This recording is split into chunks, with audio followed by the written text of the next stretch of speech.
finished 79 and 83. But as Len mentioned, a magic number of 2 now to secure a playoff spot. And who do they root for tonight? The Nationals in St. Louis. They're probably hoping the Cardinals lose because they still want to win the division. Tonight it'll be Charlie Morton for the Pirates, and one guy who's had his number in the Cubs lineup is Brian Bogusevic. Yeah, Charlie Morton coming off maybe his best start of the year. Absolutely was his best start of the year, but he's going to have to solve Brian Bogusevic. Bogey 5 out of 8 in his career against Charlie Morton. Hit a big 2-run home run off of him when we were in Pittsburgh recently.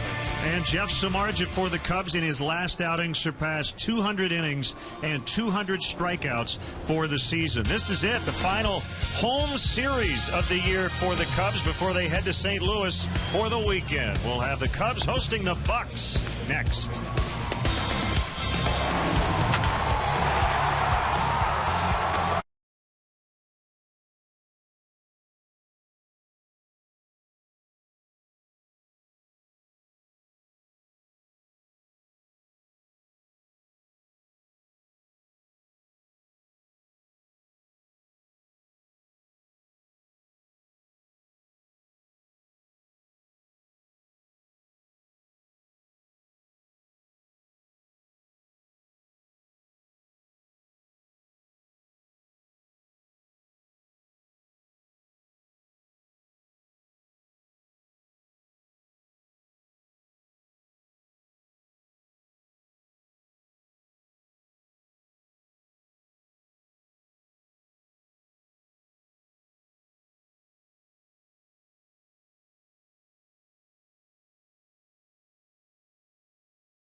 Area and Northwest Indiana Lexus dealer who invites you to test drive a Lexus today. Blue Cross and Blue Shield of Illinois. Through it all. BMO Harris Bank. Helping money make sense. BMO Harris Bank. NA member FDIC. AT&T Uverse. Visit att.com/freeyourtv. Rethink possible. Ford. Check out America's freshest lineup at your local Ford store or at localfordstores.com. And by Southwest Airlines. Find our fares online only at southwest.com. What a gorgeous day and evening here in Chicago. Light jacket weather as the Cubs play their final home series of the season. An off day Thursday. They'll be in St. Louis this weekend to wrap things up. The Pirates, as we mentioned, playoff hopefuls and could possibly clinch tonight depending on what happens here. And at Busch Stadium where the Nationals will play the Cards. So the Cubs opening day starter Jeff Samardzija, who is scheduled to pitch the final game of the season on Sunday as well, will get his penultimate starting assignment here tonight, and he will face this Pirates Southwest starting lineup. 89 wins. They're trying to win 90 for the 28th time in team history. Jose Tabata has been hot lately. That's kept Starling Marte out of the lineup. Neil Walker hot as well. Andrew McCutchen always hits well against the Cubs and everybody else for that matter. The newcomers Morneau and Bird in the middle, along with Pedro Alvarez, who's trying. The Cubs and how they set up defensively this evening. Got the lefties in the outfield, Bogusevic, Sweeney, and Shearholtz.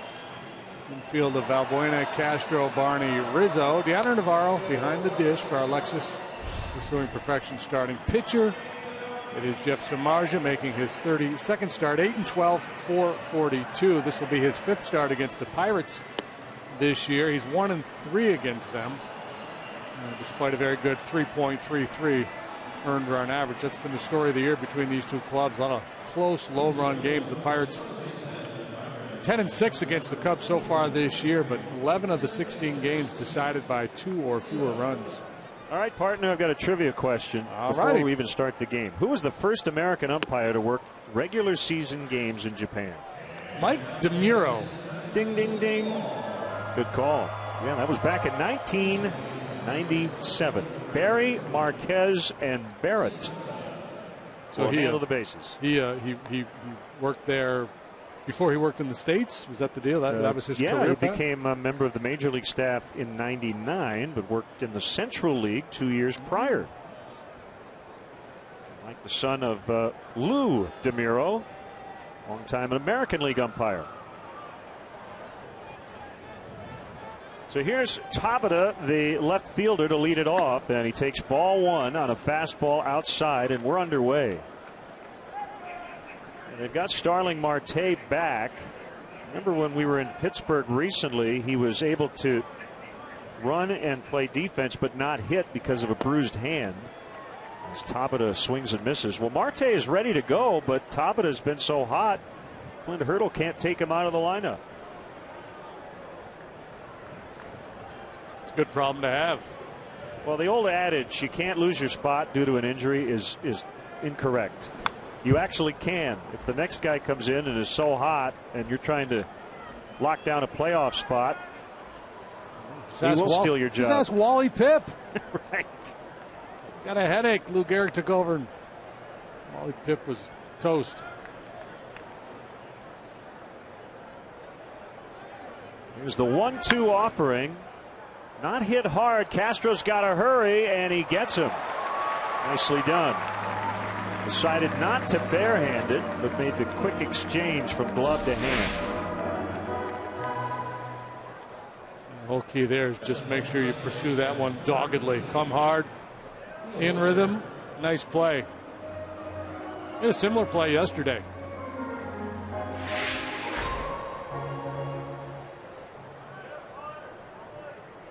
Now Neil Walker, he's been hot. He's homered in 3 of his last 4 games, and says the key has been he's been very aggressive on fastballs. And we know Jeff likes his fastball.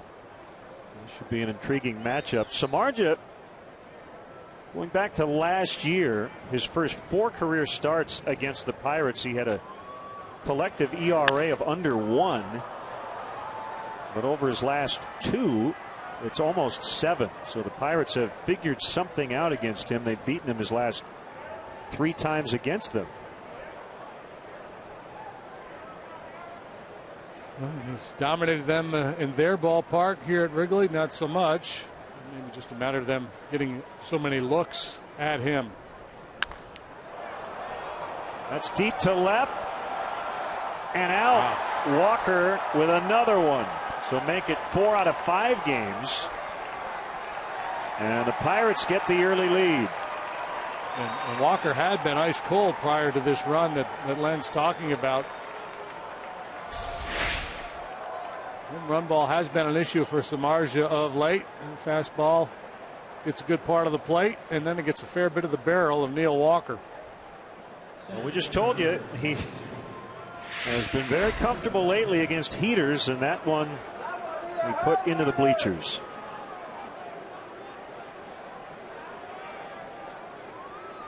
Now Andrew McCutchen, top candidate for the MVP. Strike 1. The 7th consecutive start in which Samardzija has allowed a home run. Last time out against Milwaukee, he pitched well, worked 7 innings, allowed 3 runs. He did give up a big 2-run home run to Carlos Gomez in that ball game. Saw a 3-1 lead disappear quickly. Overall, the numbers were really good in that start, and it was a nice bounce back because the 3 previous starts, the numbers not good.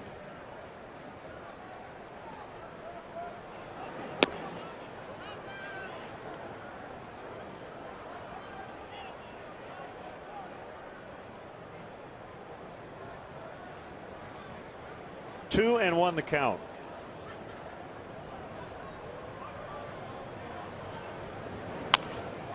Just muscles that one into left. So McCutchen snaps an 0 for 13.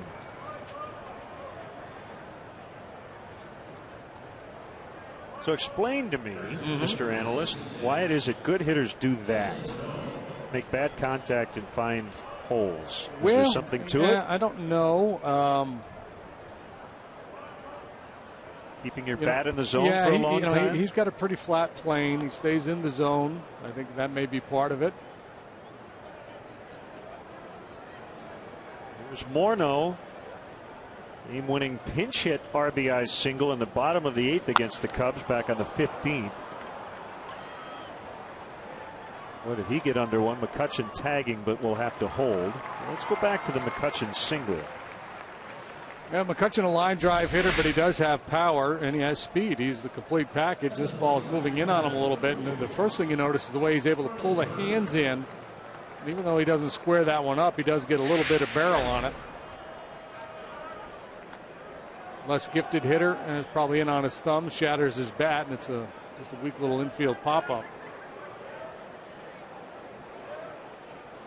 Former Cub Marlon Byrd, career high 23 home runs with the Mets and Pirates. 5 RBIs shy of his career best of 89 with the Rangers in 09.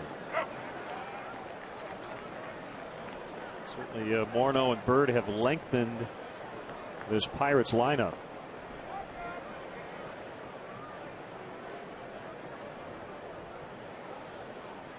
And Neil Huntington pretty aggressive adding these veteran pieces, and it's a smart play. They've pitched well pretty much all year long. The bullpen was outstanding early. The starting pitching has been pretty sturdy throughout, but offensively that's been up and down for this Pirate club.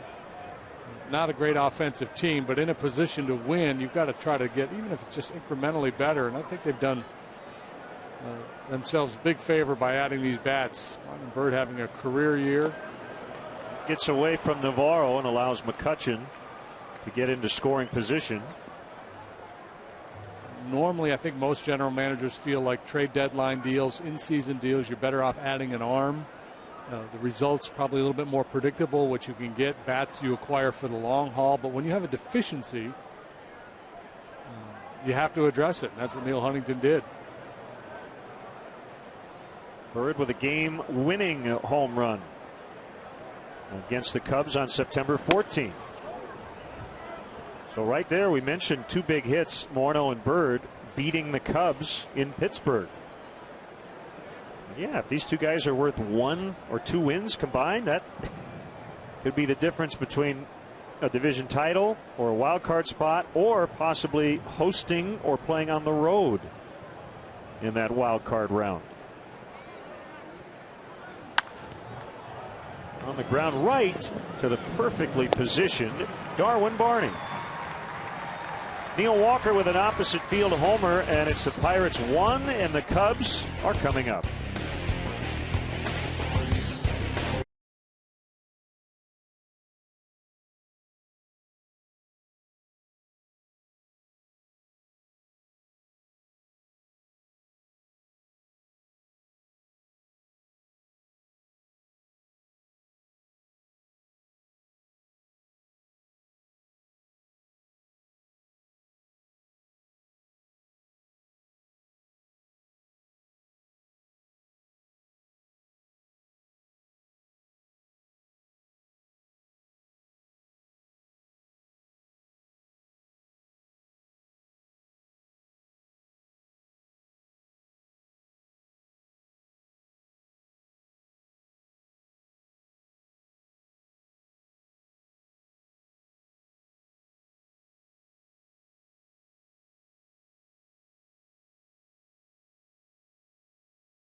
Charlie Morton, and now their Southwest Starting lineup: Starlin Castro 5 out of 12 against Morton. Luis Valbuena's at third. Anthony Rizzo's at first. Deanna Navarro, the catcher.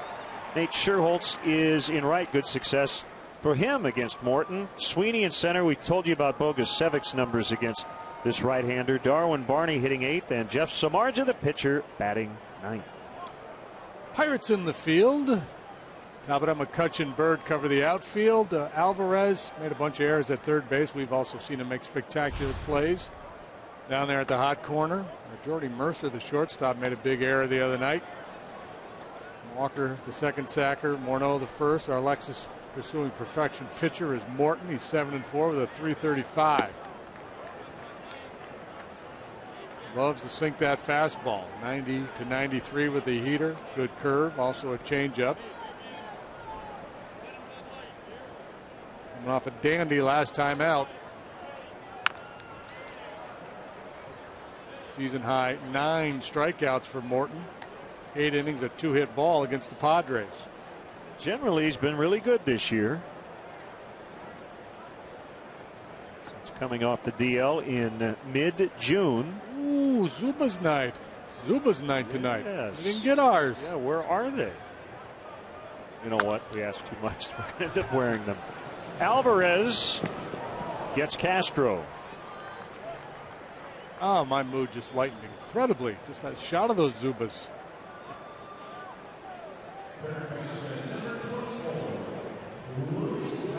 There we go. Look at those guys. So here's my practical question, and I think you know where I'm going with this. If that's the giveaway tonight, that means they had to put them on when they got here. What were those people wearing before they got here? Maybe I don't want to ask. Maybe they just pulled them on over their other pants. That's possible. I'm sorry, sir. We cannot let you into the ballpark. You're not wearing pants. But there are pants right there. Well, we're going to see. We're going to watch this guy. He's going to hide behind the big guy and change his pants. Valbuena with a high pop-up that's caught by Mercer. 2 outs. Yeah, I'm going to put it back.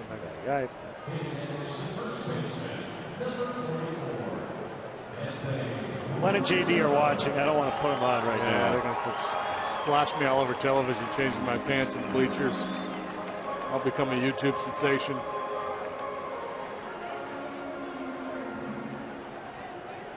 So has not hit for a good average against the Pirates this year. He's just 8 out of 57, but he has 2 homers, and he takes a strike.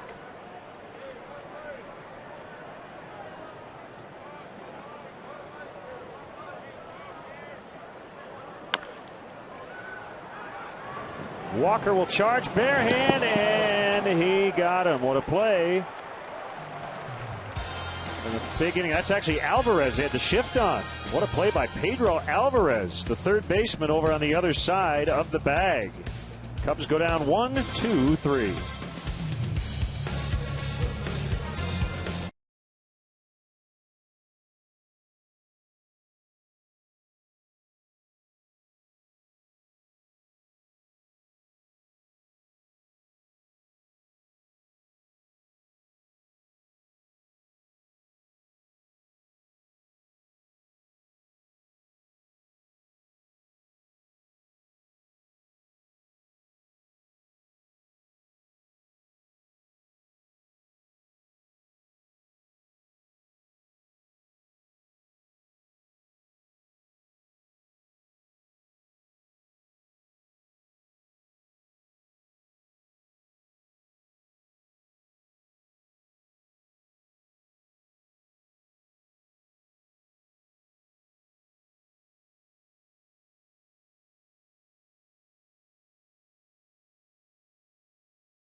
Sitting at home saying, I wonder if Pedro Alvarez can play second. Well, I think he can, according to that play.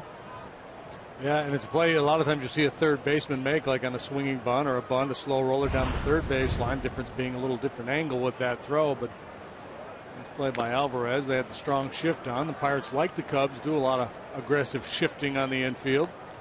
Well, Luis Valbuena can make the same play. He's over on the other side as well. 34 homers for Alvarez, one off the National League lead. Paul Goldschmidt with 35. Good split. 0-2.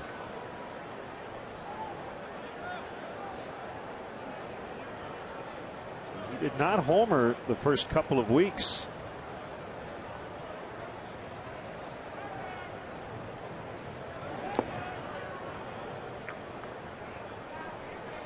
Alvarez, a lot of holes, but very dangerous. Good low ball hitter, good off speed hitter. Careful, you know, most sluggers you tend to want to shy away from the fastball, but Alvarez pretty good at going down and getting that off speed pitch.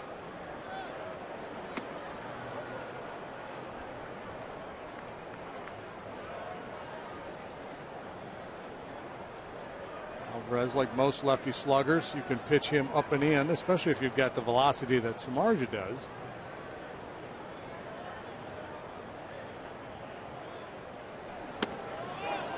Called strike three, caught the inside corner. His first strikeout. They didn't go up and in, but they went in with a two-seamer that curls back to the inside corner. After a couple of pitches off the plate away, they lock him up with a good inside fastball. Nice call by Navarro and well executed by Jeff. Russell Martin had to leave early yesterday with left knee discomfort. He rockets one foul into the bullpen, but well enough to give it a go tonight. Low average, but takes walks, and his 15 home runs are too shy of the Pirates' record for a catcher in a single season. Jim Pagliarone back in 1965.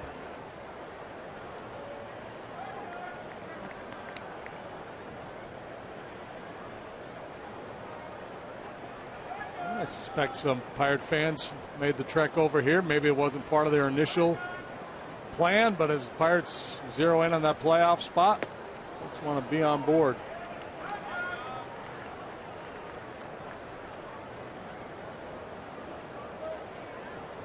Samardzija now with 204 strikeouts on the year.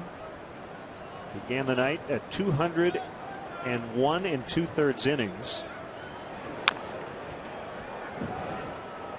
Pretty interesting group. The 200-200 club this season. Max Scherzer, Adam Wainwright, Clayton Kershaw, Cliff Lee, and Chris Sale, along with Samardzija. At least 200 innings and 200 Ks.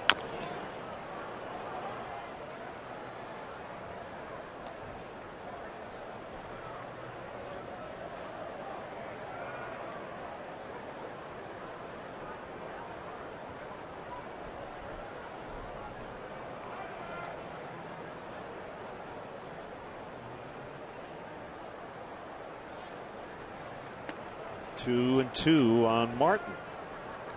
Samardzija, the first Cub pitcher since long Tom Hughes in 1901 to have 200 strikeouts and finish with a losing record. He comes in at 8-12. I was just going to say that Jeff has not enjoyed the success that that other group of 200 guys that you referenced. Trying to pinpoint exactly why. You know, you'd have to really get into the numbers deeply and analyze some of those other guys. But just based on what we see, we don't see the other pitchers that much. We see Jeff a lot. Some big innings. Talked about the home runs recently. Pitch making has been maybe a difference maker. Getting in a jam and not being able to finish off a hitter.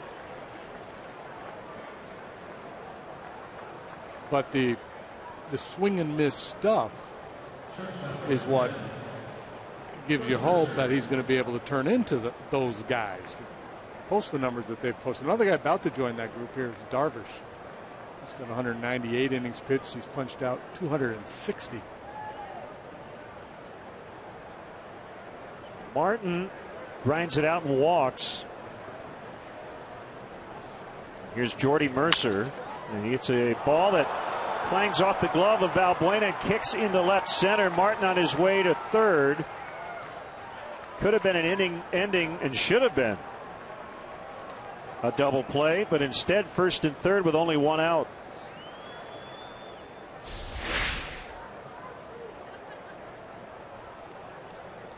Yeah, hit sharply enough where it would have been an easy around the horn double play. Valbuena not able to get squarely behind it, has it kick off his body into shallow left field. It's ruled an error. First and third, just one out. The bad news, the good news, the pitcher's spot is up here.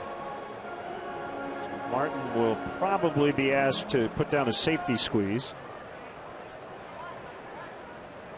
And Martin can read the play, and Morton will just try to get Mercer to second at the very least. So long Tom Hughes, if you're curious, a Chicago native. Mentioned 1901, went 10 and 23 with 225 strikeouts. It wasn't bunting there. How long was Long Tom? 5'11"? He was 6'1". I guess there was another Tom Hughes, a contemporary of his in baseball, so that's what the distinguishing nickname. And Samardzija will flip, and a nice play to get Russell Martin. I didn't think Jeff was even going to throw it there, but I guess with his football background, that's the old option play. Yeah, a little shovel pass. Well, let's watch Martin come down the third baseline. It is a safety squeeze, and then he tries to slam on the brakes. I mean, maybe he thought the ball was going to be caught in the air, or I guess he just realized that things weren't going to end well for him, so he tries to shut her down. Nice resourceful play by the pitcher.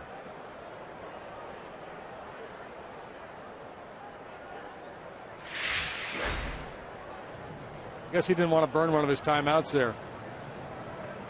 First and second for Tabata, who takes ball one. I think if the Pirates had to do over again, I think Martin still would have run. Why not? Well, I think once you commit to going, just go. Run all the way to the home plate. Don't try to stop.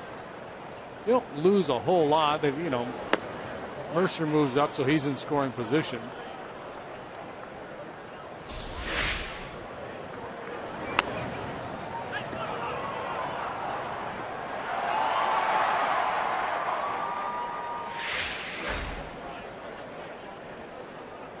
Meanwhile, 2-0. The kick and the pitch, and it's a strike. Pitcher's strike on the inside, 2-1.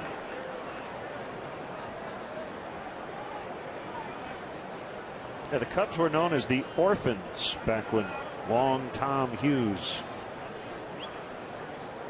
pitched for Chicago. The following year, he went to the American League. It was a lot better. Well, Samardzija gets out of it.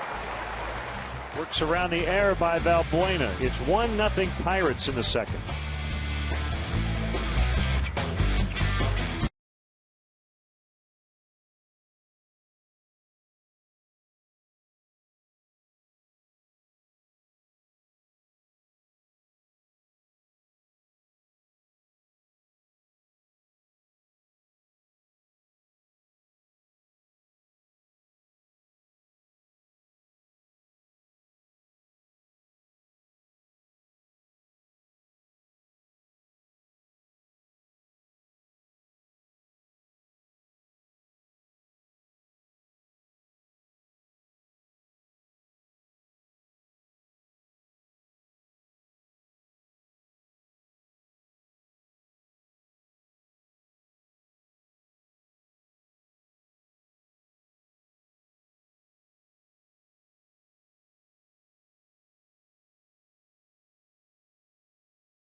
season. That's tomorrow night and Wednesday afternoon, so don't miss your chance to come out and enjoy a game in beautiful Wrigley Field. The Cubs battle the Pirates 2 more times this week, tomorrow and Wednesday, and tickets are still available, including in the Budweiser bleachers. To purchase seats, visit Cubs.com.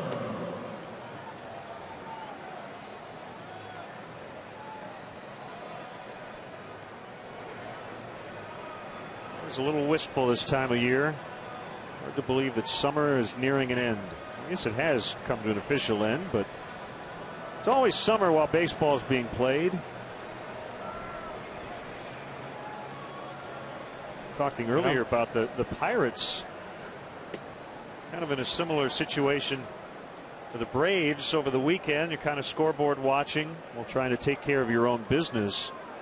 The Pirates, unless there's some sort of monumental collapse here this week, they're going to be in. Their magic number to clinch a playoff berth is 2, but they're still 2 back of the Cardinals and tied with the Reds for the wild card. So still some jockeying for position. They don't want to just get in. They definitely want to finish ahead of the Reds so they can host, and they still think they can catch the Cardinals. So it's not just a given that they're rooting for St. Louis to beat Washington to help them clinch a playoff berth as Navarro lines to center. No, but of those scenarios, probably the most likely is the Pirates in Cincinnati for that play-in game next week. The Reds are playing the Mets, leading 2-1 early. Reds are home all week, including the final weekend. The Pirates are in Cincinnati. I'm starting to get a little bit of clarity in this playoff race. The division race is not so much. The wild card in both leagues still wide open. Of course, this division still there for the taking. Cardinals in pretty good shape because of their schedule and the fact that the Pirates and the Reds do play 3 more games over the weekend. Pirates feel like they lost an opportunity on that last homestand. They finished 5-6. They took 3 out of 4 from the Cubs, and we're looking good. Then they dropped 3 out of 4 to San Diego and got beat over the weekend 2 out of 3 by the Reds, and they let a couple games get away late.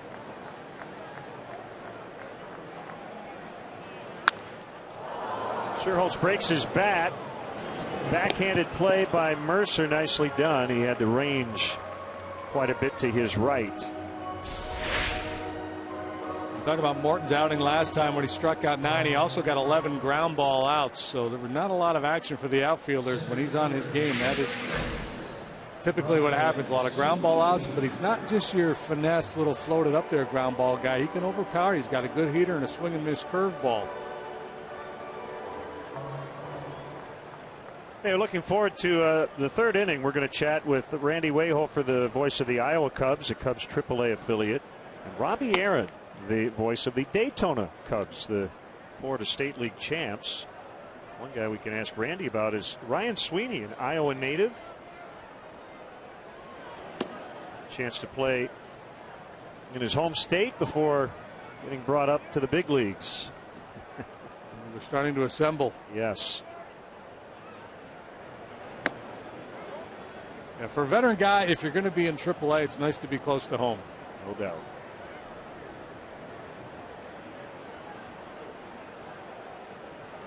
The 3-0 from Morton is in there for a strike, and it's 3-1.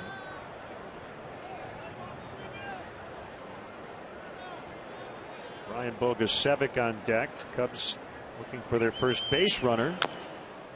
And Sweeney bounces that one off his front foot. So the Braves clinching yesterday while they were here. Cardinals have clinched a postseason spot, trying to wrap up the division.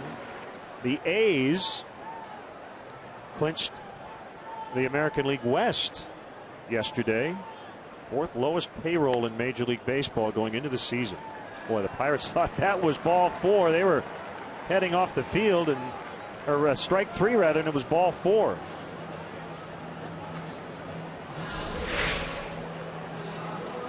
Where was it? Well, that ball's not even close, except for right down the middle. Everybody on defense took a step or 2 toward the first base dugout. Mike DeMuro called it ball 4. So here's Bogusevic.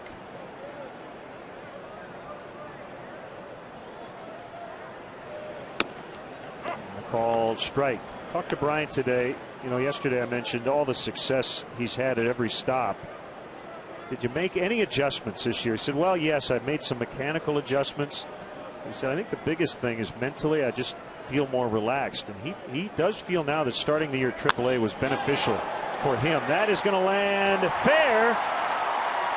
Sweeney to third. David Bell will hold him. As Bird's throw got past Walker, but Morneau was there. So a 2-out double. Bogusevic stays hot against Morton. 6 out of 9, I believe, now against Charlie Morton. Started him with a curveball and looked like a little two-seamer, but that one stayed on the plate above the knees. Bogusevic's pretty good down there. Marlon Byrd saved a run with this little bare hand play on the carom. Look, it's about to get by him. He snags it with a bare hand and gets that ball back into the infield in a hurry. If he planks it at all, the Cubs are on the board. Well, mainly a center fielder with the Cubs. But you're right. Inside to Barney. And so Bogusevic, he just felt like, he said, my whole career had been go up a level, go up a level. Every level I had been at, I was at the top level for me. You know, when I was at AA, it was the first time I was there. AAA. He said going back a level helped because I wasn't grinding as much. I was able to just kind of take a breath and relax. He also said he's not over swinging. That's been a big key this year. It's worked out well for him.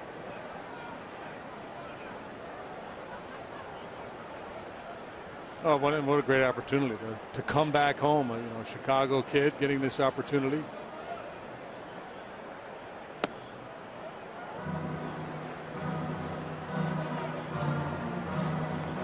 Got a base open. Did not have to give in.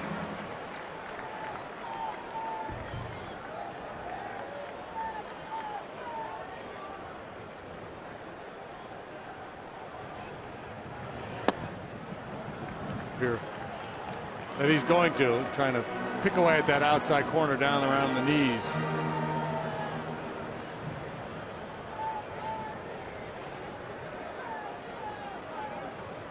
All this starting with 2 outs, the walk to Sweeney, the double by Bogusevic.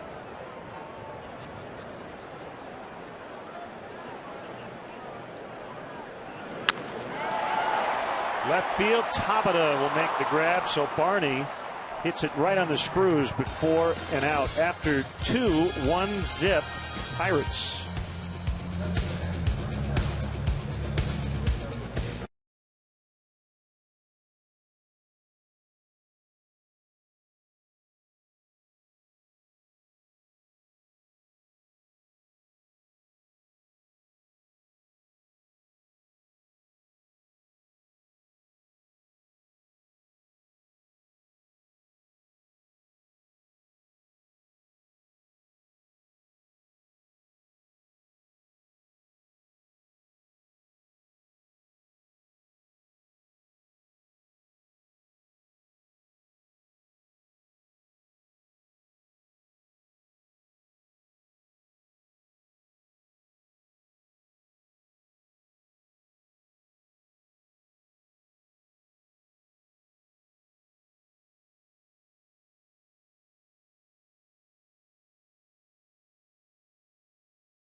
Here in the broadcast booth, great to have with us Robbie Aaron, the voice of the Daytona Cubs, and Randy Wayhofer from the Iowa Cubs as well. Guys, nice to have you here at Wrigley Field. Thanks for your great pregame reports. And Robbie, congrats. What a magical season it for the really Florida was. State League Cubs. It was an unbelievable year.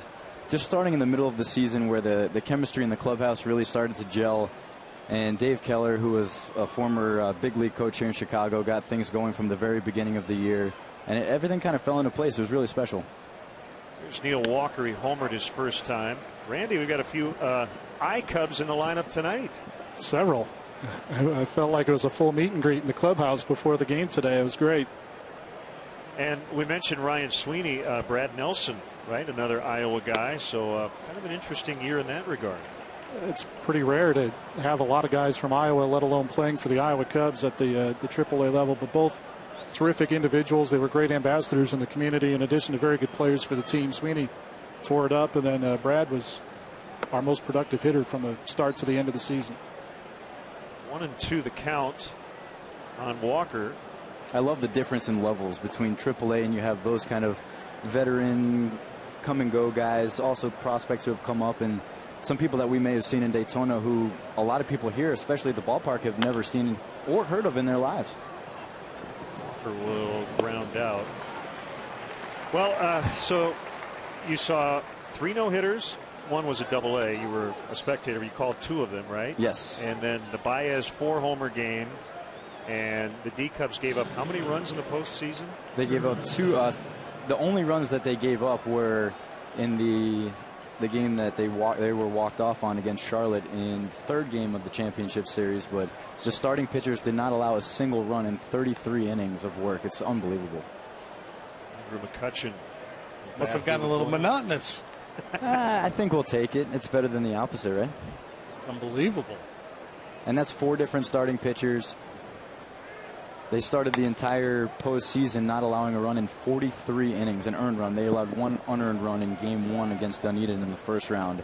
10 different pitchers through those 43 innings not allowing an earned run. And I think the key was scoring early in the games as well. In the postseason, in 6 games, the Cubs scored in the first inning in 5 of the 6 games. The other one was in the 2nd inning.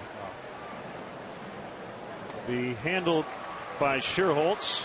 Junior Lake started late, actually a couple of months late because of injury, but once he got to the big leagues, Randy, he obviously had a great start in mid-July. But what did you see from him while he was at AAA? His presence started with just some energy. He made all the action run through him, good and bad, because he had like 9 errors in his first 7 games at third base, and it seemed like his exuberance was kind of off the charts. All right, guys, we're going to keep you here for a little longer, if you don't mind. Robbie and Randy will get more on the Cubs' up-and-coming minor league prospects. It's 1-0 Pirates in the 3rd.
up-and-coming prospects.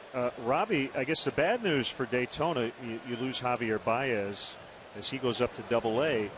But then you get these pitchers acquired via trade midseason, and they obviously had a big role in the postseason. And I think Dustin Geiger and Javier Baez kind of controlled the offense in the first half of the season. And we had some pretty decent pitching, but under new pitching coach Storm Davis, it took a little while for the pitchers to adjust to his method. But once the trades happened and Pierce Johnson, the first-round pick of the Cubs of 2011, got called up, he pitched great in Kane County, but even pitched better in Daytona, and he was the leader of those new pitchers that were brought on. And the three different personalities of the three pitchers that were traded for in C.J. Edwards, Corey Black, Ivan Pinheiro really brought together something special for that starting rotation, and they were on lockdown mode for the final 2 months of the year. And I'm excited to see what they do in Daytona, Tennessee, and the higher levels the next few years, because there's certainly some hope there. Absolutely. So many rainouts this year. You had to bring that up. Through that. We had 14 cancellations. There were many more postponements and doubleheaders, and we still managed to have a record-setting year of attendance. We had the highest average attendance in the history of the Daytona Cubs, so kudos to the fans out there. Want to know the count on Starlin Castro. So Randy walks into the booth. Our good friend Randy Wayhofer and our wonderful stage manager Paula Ostroba. To say she was blushing would be an understatement. Randy, you're from the area. You went to high school with Paula. There's Paula. She's embarrassed.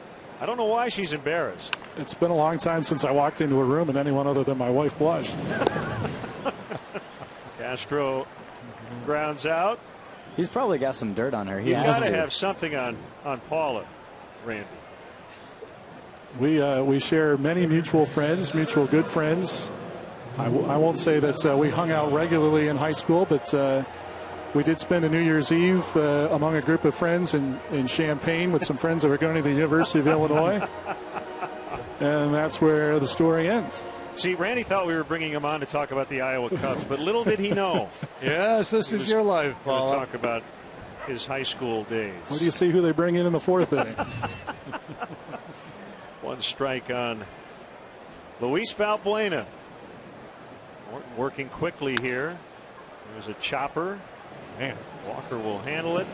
Guys, thanks so much for all your help all season long, and we'll do it again. We're going to find some high school guys you used to know next time you come in. Fantastic thanks, to be Robbie. here. Randy, thank appreciate you, Ryan. It very much. Thanks, guys. Appreciate it.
Tacos from Taco Bell. Liv Moss. Great work by the Menards grounds crew as always. And again, they will conduct the 7th inning stretch on Wednesday afternoon, as they always do, the final regular season home game. Marlon Byrd swings and misses. 1-0 Pirates as we get into the fourth. Neil Walker first inning home run.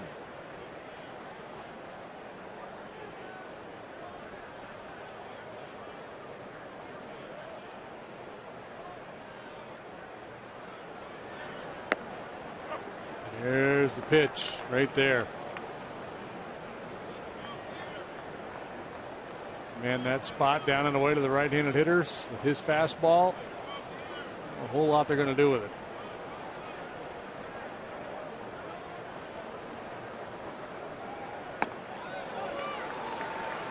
Makes quick work of a former teammate. Be part of Wrigley's 100-year anniversary by buying a limited edition Christopher Radko Chicago Cubs glass ornament. Ornaments are $55 and all proceeds will benefit Chicago Cubs charities. Visit Cubs.com/ornament for more information.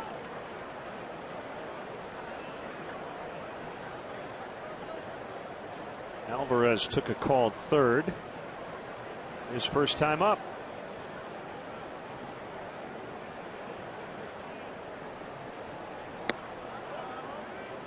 Off the outside corner.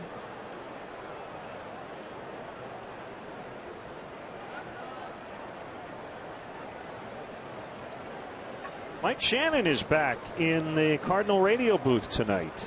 All right, the big right-hander. Missed about a month, recovering from heart surgery, so that's good to know. Can't keep him down. No. I guarantee he's wearing black slacks, black golf shirt, and a black jacket.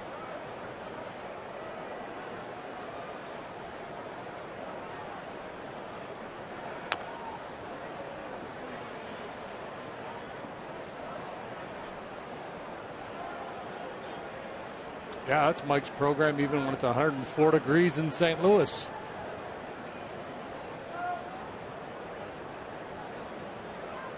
Missed an opportunity to gain a game last night. They got beat by the Brewers. They're trailing the Nationals 2-1 early in St. Louis tonight. They played 2. Side on a split 2-2.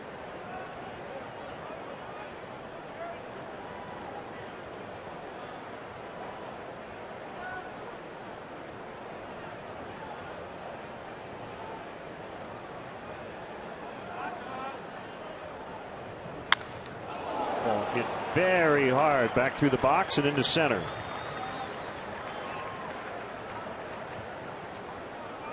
One out single.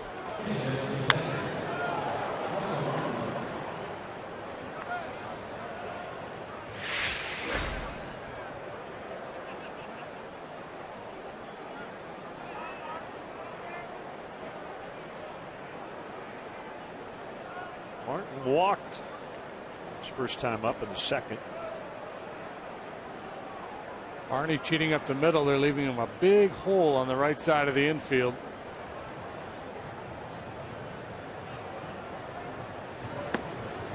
You have to give Martin a lot of credit. The Pirates pitching has pretty much carried them all year. You've got a veteran backstop known for his excellent handling of pitchers. Got a good arm back there. In low average, but has a good approach at the plate. Hit you some home runs. Yeah, I'm guessing that his OPS among catchers is probably in the upper third of the league.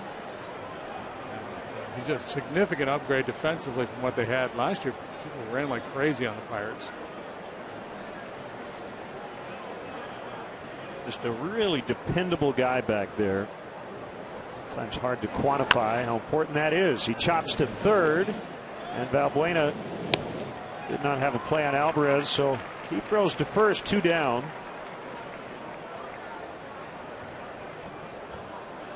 We'll bring up Mercer.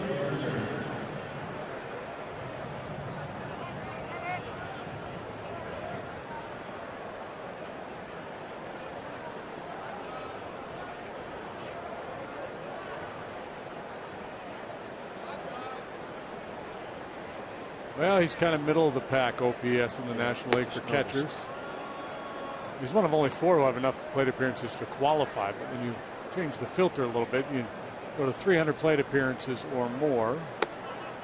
He's the 8th in the league with a 712 OPS. Molina, Posey, McCann, Rosario, LaCroix, Gaddis.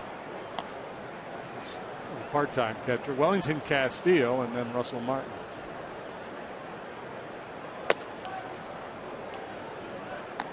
Somewhat subjective, but also somewhat objective in terms of the numbers. Top 3 defensive catchers in this league. I would say this year Molina, Martin, and Castillo. Would you put anybody else? Well, yeah, it's tough. It's hard. Tough. It's hard. You know, not seeing the guys outside the division that much. You know, one guy who's a little bit tough to pin down is LaCroix. Right. Because he's such a good receiver. He's not a great thrower. Great framer of pitches, really good back there. I guess it just depends on, you know, how you define it. Is it just blocking pitches, catching and throwing, or framing and all that stuff that goes along with it?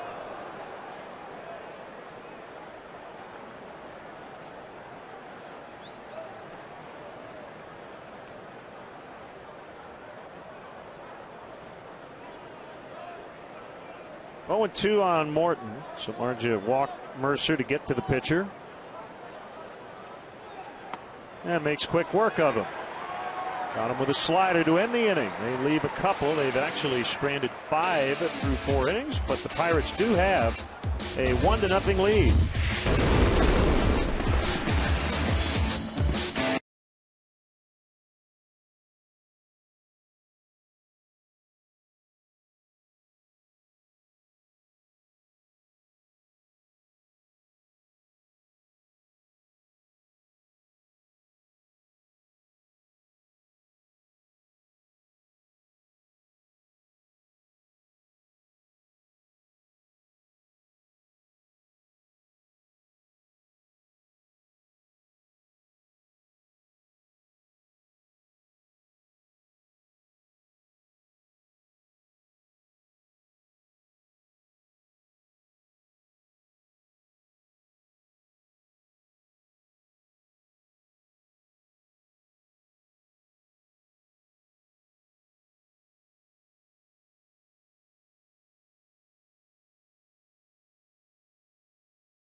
Roberto Clemente nominee and received that award tonight.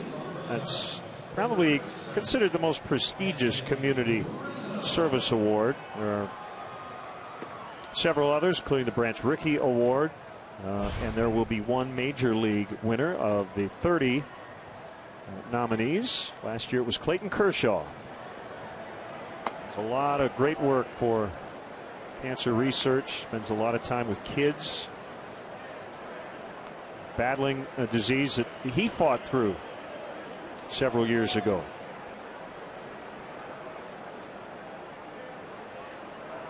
He's got this great platform as a major league player, and he's taking advantage of it. You have to admire that. There's a list of recent winners for the Roberto Clemente Award.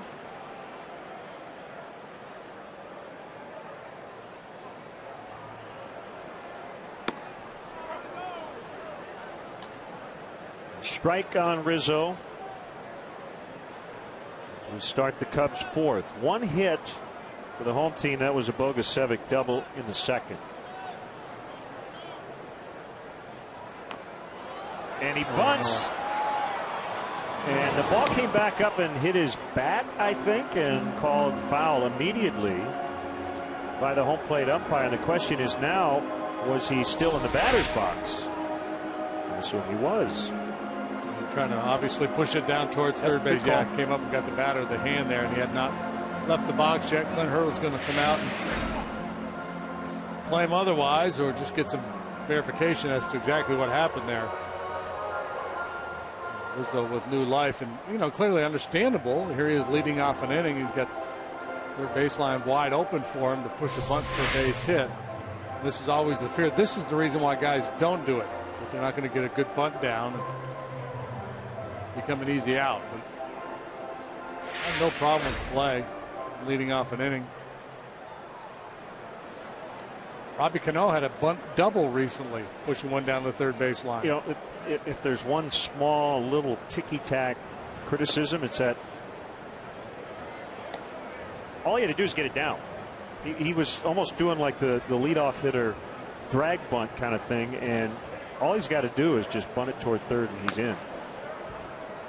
Yeah, and that's the challenge for a slugger who's never been a bunter, never asked to bunt, has hardly ever bunted probably in his career.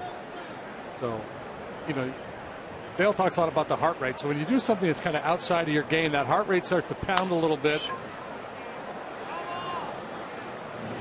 We'll get him. Swinging bunt. Cub fans, tomorrow to be sure to celebrate Oktoberfest in the Budweiser bleachers. Tomorrow night is Oktoberfest celebration night. Purchase your special Budweiser bleacher tickets through the special events page to redeem an exclusive limited edition Cubs Stein. For more information or to purchase tickets, visit Cubs.com/special events. Last night game of the year here at Wrigley, and it's Oktoberfest. And Stein makes a very nice pen holder on your desk for later on. It's a good sinker right there. A lot of movement from Morton. Navarro, strike one. Or you could put candy in your Stein later on. Navarro had a hit and an RBI at least in all 3 games against the Braves, including a game-tying homer on Friday, game-winning RBI single on Saturday.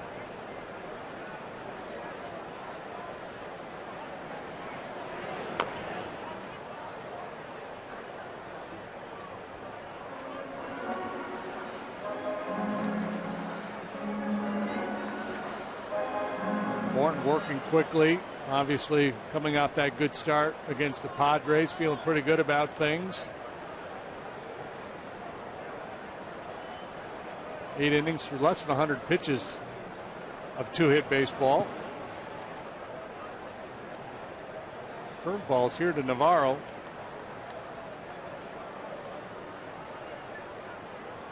Low scoring season series. Cubs have hit 174 against Pirates pitching this year, losing 10 of 16. Pirates have only hit 215 against Cubs pitching. Yeah, 4 is typically enough to win, and 3 sometimes more than half the time. That's been enough to win the games between these two clubs this year.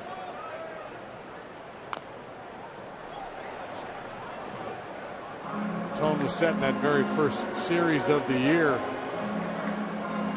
Very, very cold up in Pittsburgh. Back in April, 3-1, 3-0, and 3-2 were the scores in that 3-game set. Cubs took 2 out of 3.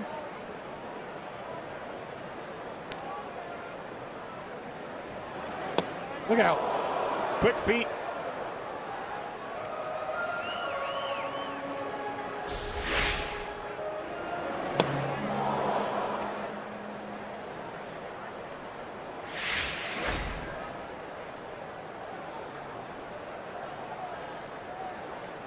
Three and two.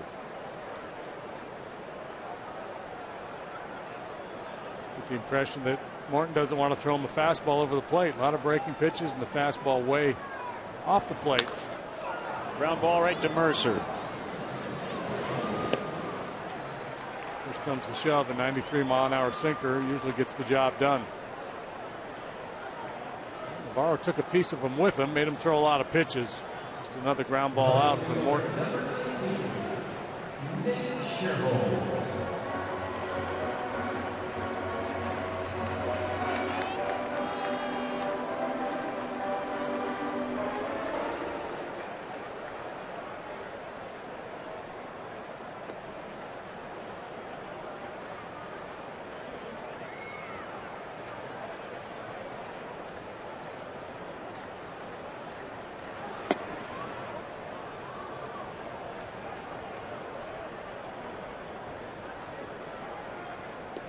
Garrett Cole, Chris Russin tomorrow night. Francisco Liriano, Jake Arrieta to wrap up the series. Another one right to short. 3 ground ball outs for the sinker baller Morton. He's been very sharp early on. Through 4, 1-zip Pirates.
It's Patrick Mooney time. It is Patrick Mooney time. Our Cubs Insider brought to you by Nationwide Insurance Agent Jeff Vukovich. Visit jeffvuk.com. Nationwide is on your side. Thanks to the Nationwide Chorus. And Patrick, 6 games to go. That was a strong intro. That was. It really was. 6 games to go, including tonight. Samardzija will start on Sunday. We'll finish over 200 innings. A lot of times you hear you get 200 innings, everything else takes care of itself, but kind of a complicated year for Jeff. Some good, some bad. How would you assess it? I think the 200 innings is something that Samardzija's kind of looked at for a long time here. I do think you kind of give it maybe an incomplete. It's kind of hard to believe that a guy who only a couple of years ago we were trying to remember how many options he had left if he could go down to Iowa, for him to put together 200 innings and 200 strikeouts, and if that'd be a relatively down year, I think is pretty impressive on his end. Have we gotten any closer from the beginning of the season to now to figuring out where he fits into the long-term future of this franchise? I think so. I think he, there was a lot of stuff about his contract situation, especially with what they did for Rizzo. And his position really never changed. He always said, I just want a full season under my belt. I want to see where I'm at, and then we can go from there. I think both sides want that to happen. I think that'll be a top priority for the front office this winter.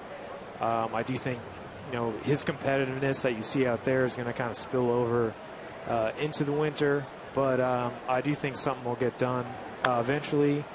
I think otherwise you're looking at almost another Matt Garza situation. I don't think they want to go down that road, but certainly even though he has 2 more years left, I think it's kind of, the winter's a lot shorter than maybe we thought a while ago. We've talked about this, JD, referring to other players, about the arbitration years.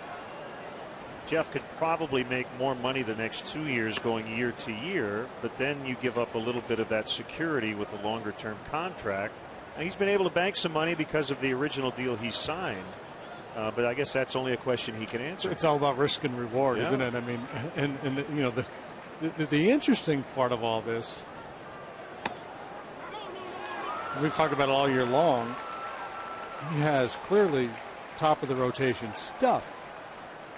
But he didn't have the year where the Cubs could sit back comfortably and go, okay, we've got our ace. We've got our guy that we can go with going forward, and he's going to be our #1 starter, and he's going to be one of the elite pitchers in the National League.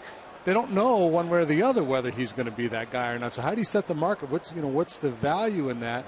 And, clearly he feels like he's going to be that guy.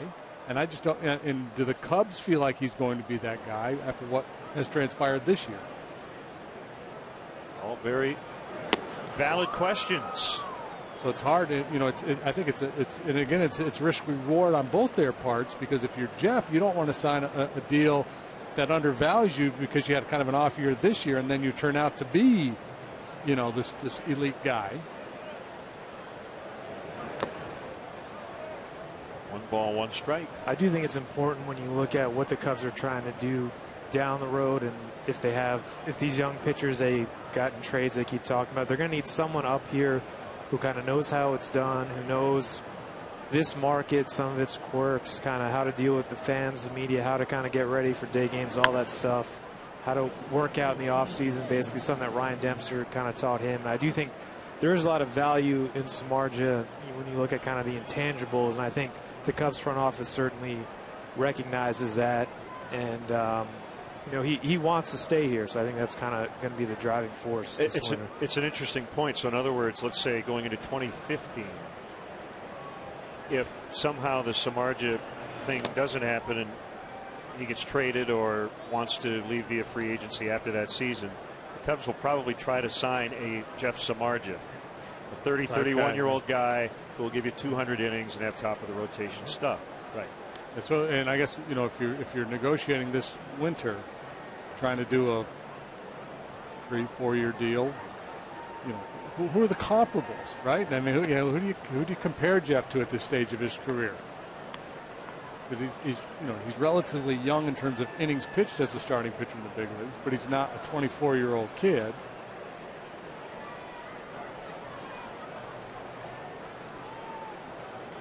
Two outs in the 5th.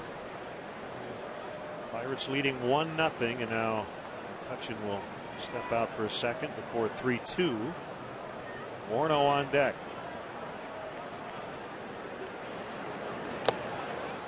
And ball 4, he walked him. In terms of what else Dale wants to see this week, he did mention Hector Rondon. He would like to see him go back-to-back days. Something we haven't seen from the rookie, but he said a lot of good things about Hector Rondon's progress this year. Yeah, in comparison to kind of carrying Lendy Castillo last year, who's kind of thrown into a tough spot. I think Dale called him like that Rule 5 kid once or twice. But, he was kind of converted position player, whereas Rondon was much more polished, advanced, fairly, well-regarded prospect coming off of injuries. And he's kind of established himself. And as you look ahead to next year's bullpen, they have a lot of pieces. Who's going to kind of step up and emerge, you don't really know, but at least I think they're going to feel a lot better after they add some more arms from the outside this winter, to where maybe you wouldn't have as many blown saves, as many kind of closer controversies, stuff like that. We don't know what Daniel Bard will provide at this point, but if he's in any way close to the Daniel Bard of 2 or 3 years ago with the Red Sox, that's an intriguing guy too. They've definitely added some velocity to the bullpen.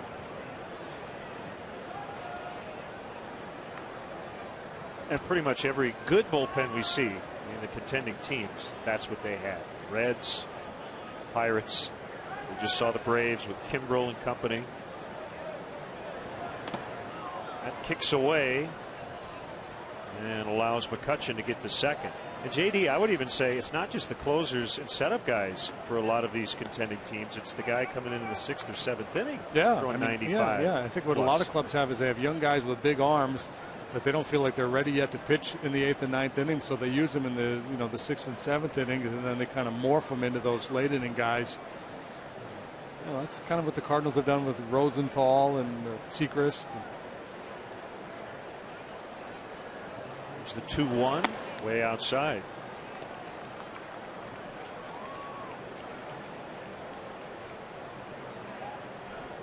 Pirates can clinch tonight if they win and the Nationals lose. That is a playoff spot. Tied for the wild card lead with the Reds.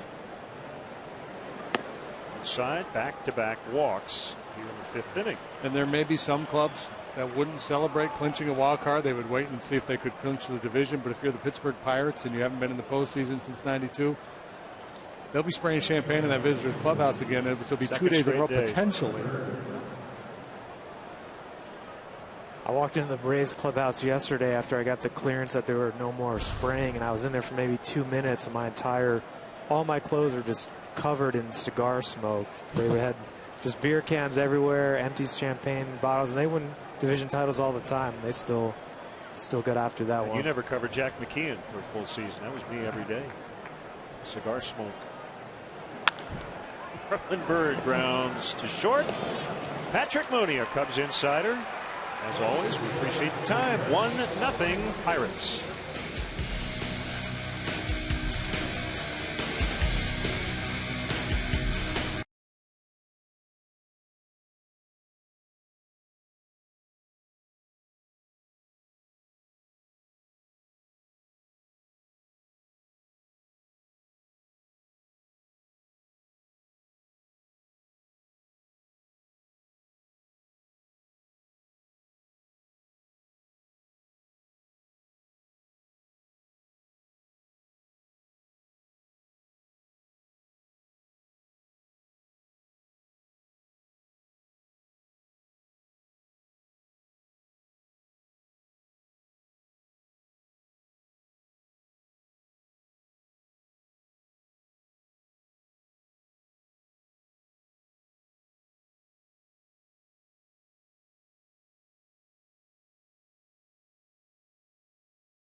Your receipts will deposit $20 into your U.S. Bank checking or savings account. It's our special thank you for becoming a new credit card customer.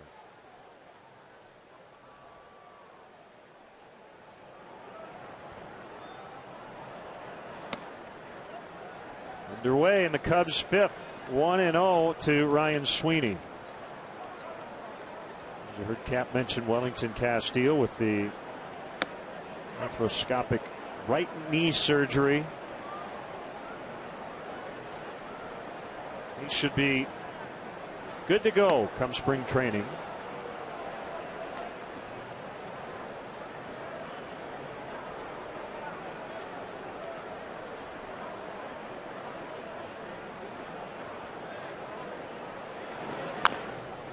Pulled foul into the Pirates dugout.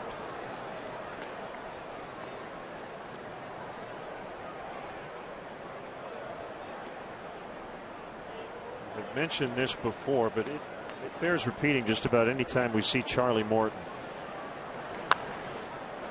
And I think this speaks to his career. 2009, August 14th, came in here, got 3 outs in a start, could not get an out in the second inning, gave up 10 runs. 6 weeks later, he came back here and shut out the Cubs on 4 hits in his first career complete game. So it's, you know, which guy is the real Charlie Morton? Probably somewhere in the middle, but as we said, he's generally been really good this season, coming back from Tommy John surgery. Yeah, and the Charlie Morton you're seeing now is a reworked Charlie Morton. They've dropped his arm angle, and he throws a lot more sinkers than he did when he first came to the big leagues with the Braves. He was a power guy trying to throw the ball by you all the time with 4 seamers, and willing to pitch to contact a little bit more with that good movement. If there's a comp for him, Sweeney swings and misses, strike 3. It might be Jason Marquis. Both guys with the Braves, 4-seam guys, eventually became sinker ballers. He patterns his delivery after Roy Halladay, who made a similar arm adjustment, changing that slot to throw more sinkers. Bogusevic doubled. The only Cub hit, that was in the second.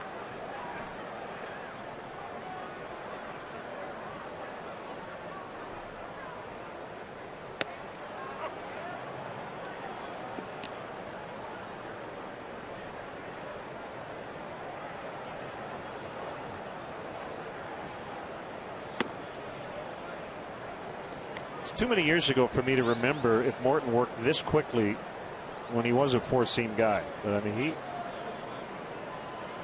he wastes no time between pitches with nobody on base. Late swing by Bogusevic.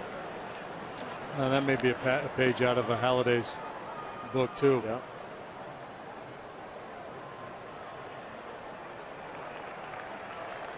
Yeah. Well, you know, throw a lot of strikes, keep the ball down, keep people engaged, work quickly, get a good game plan. And as you mentioned, he can do that too. He's not just a finesse guy. After every Bears game, don't miss Bears post-game live on Comcast Sportsnet. Chris Bowden, Jim Miller, and Dan Jiggets take you right to the field to hear from players and coaches and deliver the best analysis in town. Bears post-game live, presented by Nissan every game day, right after the Bears game, only on Comcast Sportsnet. That's your 3-0 Chicago Bears. That's right.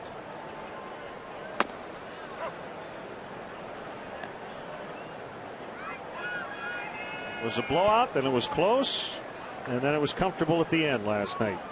And it was Chicago and Pittsburgh, just like tonight.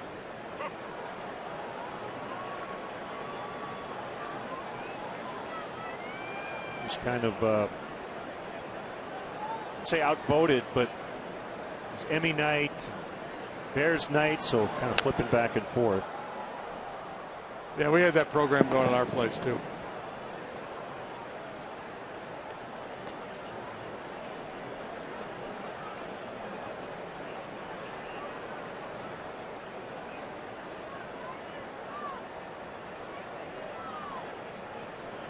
And 2 on Barney. Samardzija on deck. Ooh, that's over his head. Did it hit him? It did.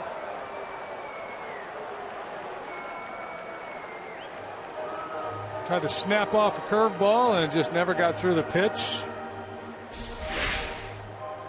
Trying to really crank on that one. Just has it squirt out of his hand. Just glancing blow on Darwin. That's scary though.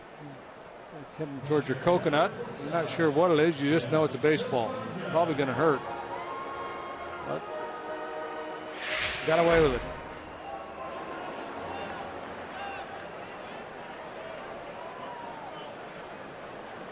Samardzija with 2 outs. Swings and misses.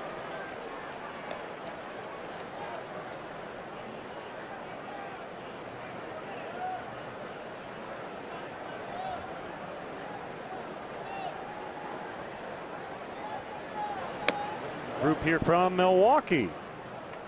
Lifelong Cub fan Ben Sherman, along with Sean Lovick, Mark Daniels, Dan Dexter, Jeff Syock, Mike Trolia here at the ballpark tonight. Foul tip. 1-2.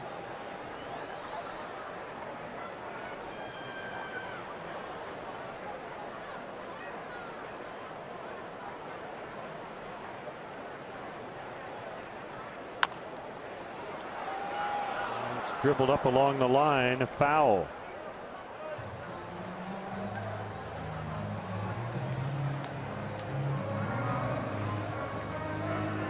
Gary Pressey breaks in to walk the line. He's focused. He pays attention. What's he going to do when the season ends? Where does Gary go play?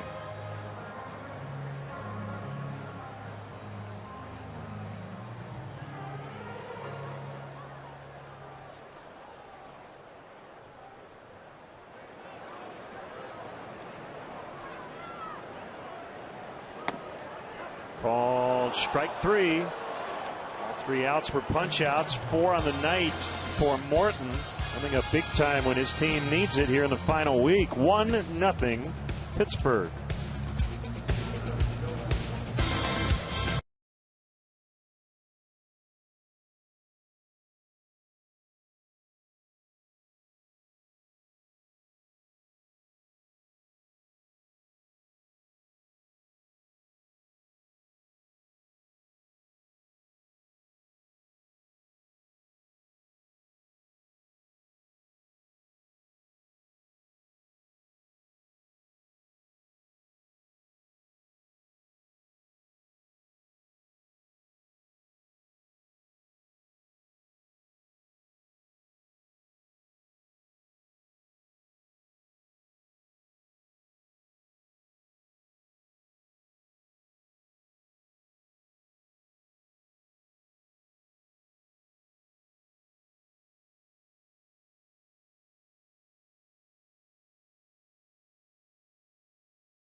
Tours include visits to the press box, clubhouses, dugouts, as well as a chance to actually step on the field. This must-see Chicago attraction houses almost 100 years of history for game days and non-game day schedules. Or to book your tour, visit Cubs.com/tours today. Send us your comments on tonight's game through Twitter using hashtag Cubs Talk. We will read one back later on in the game, our AT&T tweet.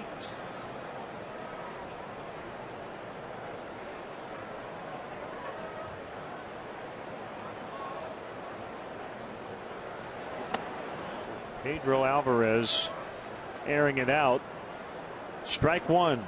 1-0. Neil Walker with an opposite field homer in the first inning. That's been it for the scoring to this point.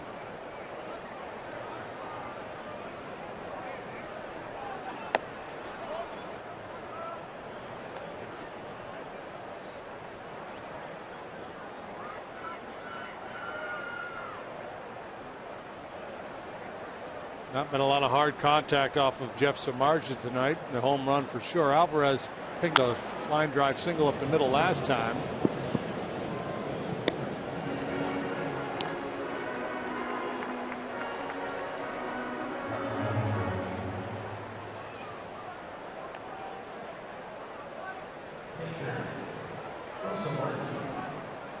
Martin 0 for 1 with a walk.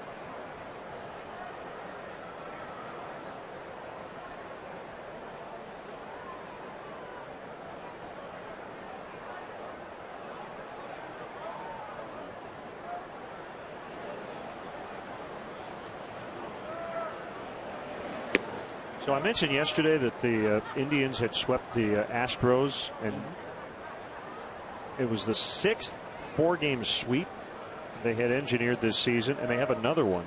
I think it's against the Twins this weekend. The last team to sweep a 6 4-game series, the 1961 Yankees. They were pretty good. Martin with a long single. So my first thought was that sounds really hard to do, and apparently it was.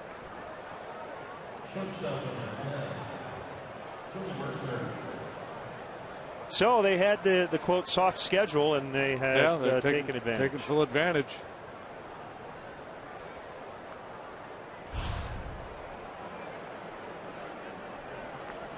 Astros are limping to the finish line. They're staring at their 10th loss in a row unless they stage a big comeback, trailing 8-0 at Texas. They're in the bottom of the 4th.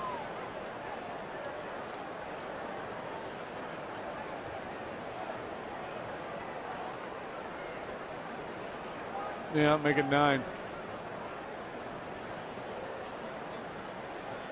You know, it's funny. It went from 7 to 8 just as I was doing it, and now it's gone to 9. Okay. Alex Rios hit his 18th home run. Line score. It's rolling over like the Jerry Lewis telethon. Let's go to the tote board. The Rays a winner, 5-4. Game-ending home run, James Loney. Swept Baltimore. Swing and a miss, strike 3 to get Mercer. Loney's had a nice bounce back year for the Rays. Close to 300. I did not see the Manny Machado leg injury, but you mentioned it to me, taken off on a stretcher. He'll undergo an MRI tomorrow. And that's no good. Yeah, the headline I read used the term gruesome when explaining or describing the injury. I hate to see that.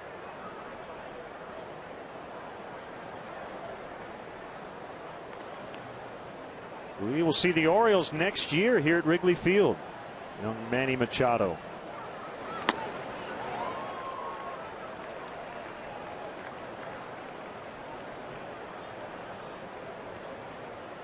Six punch outs so far for Samardzija. We could be seconds away from number 7. I got the red pen at the ready. Broke my heart. Oh, he spoiled it. Broke his bat in the process.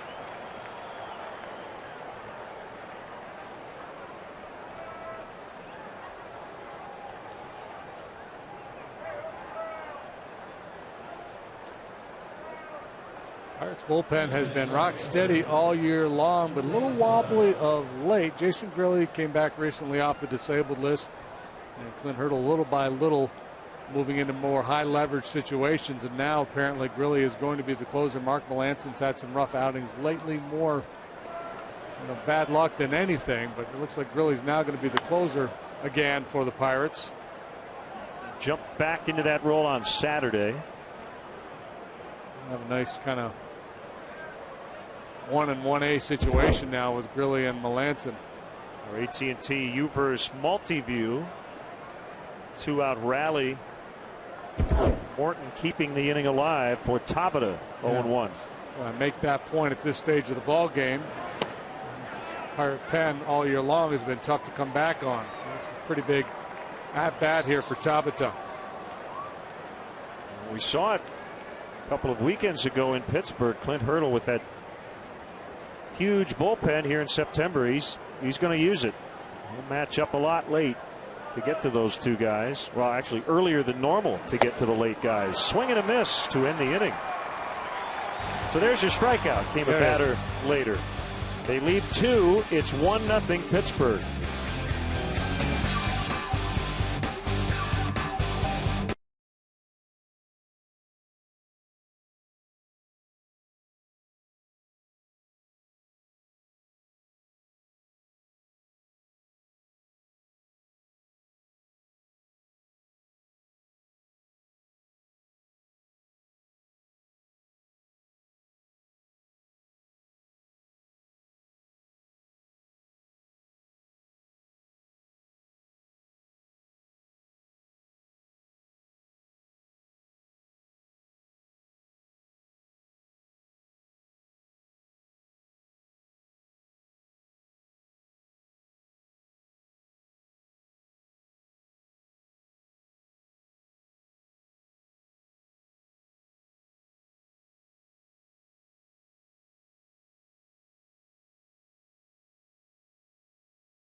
Inside the Huddle, featuring Bears running back Michael Bush.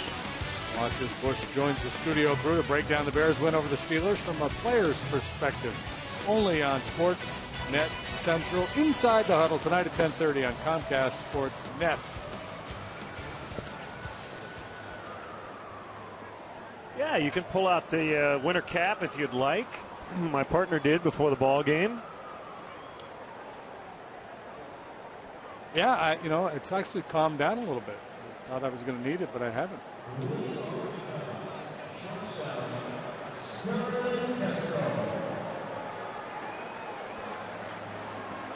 Castro has grounded out both times. Bottom 6. Starting pitchers have dominated this one so far. Morton, he's kind of a rare bird in that he can throw the ball up like he just did and still get that good movement on it. Most sicker ballers, they got to be down around the knees or the ball will flatten out on him.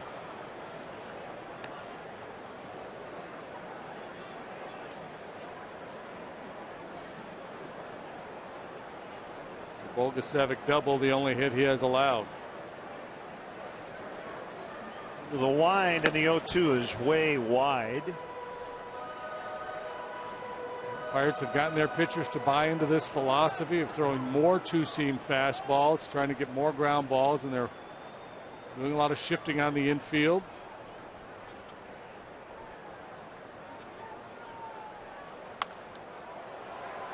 Smothered, but then it gets past Morneau for a base hit. A glove on it, slowed it down, but couldn't corral it.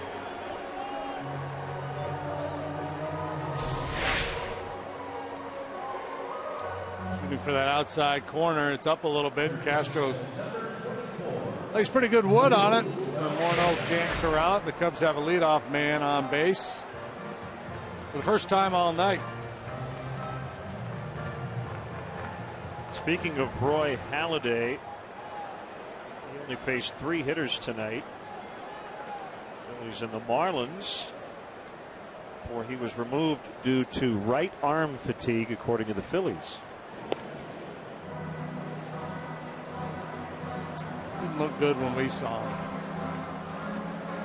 Velocity way down as he tries to come back from injury. You have to admire him coming back as quickly as he did.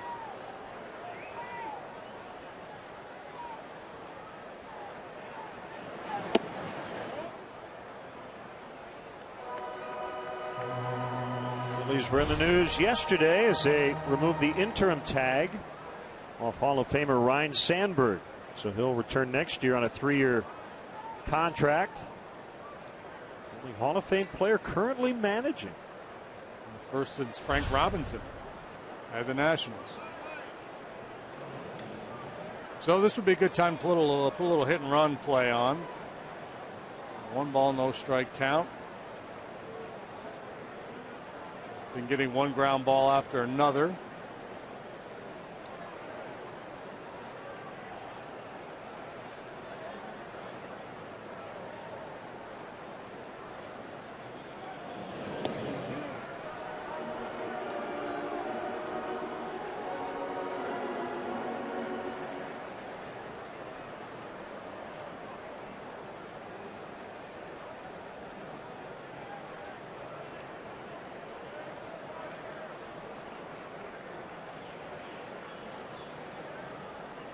Here's the 1-0 to Valbuena. 2 balls, no strikes.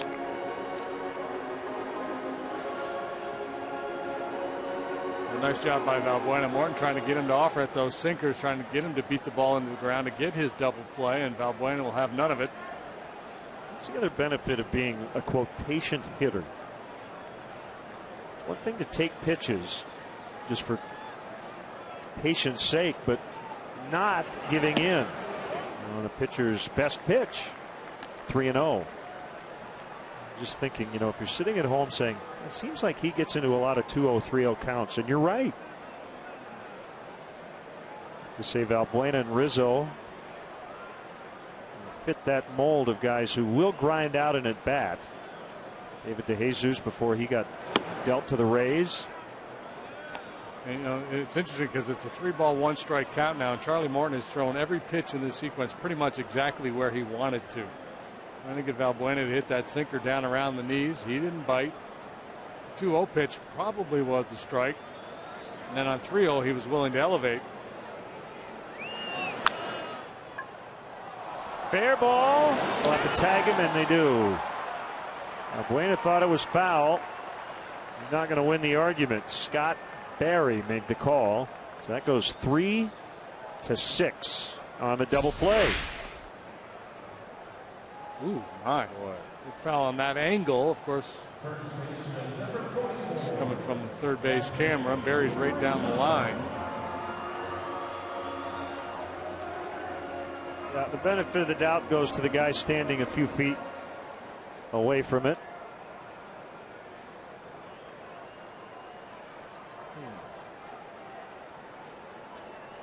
Looks foul every time we look at it, though, doesn't it?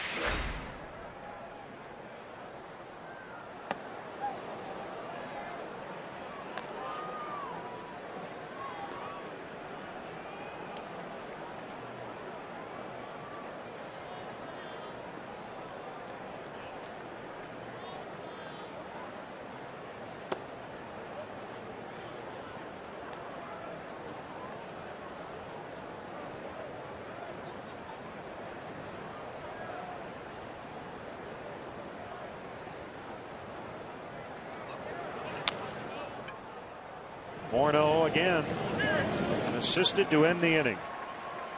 We go to the 7th. Our good friend Tom Dreesen will join us and sing the stretch. 1-0 Pirates.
The 7th, Carlos Villanueva has 5 wins over his last, I believe, 8 appearances.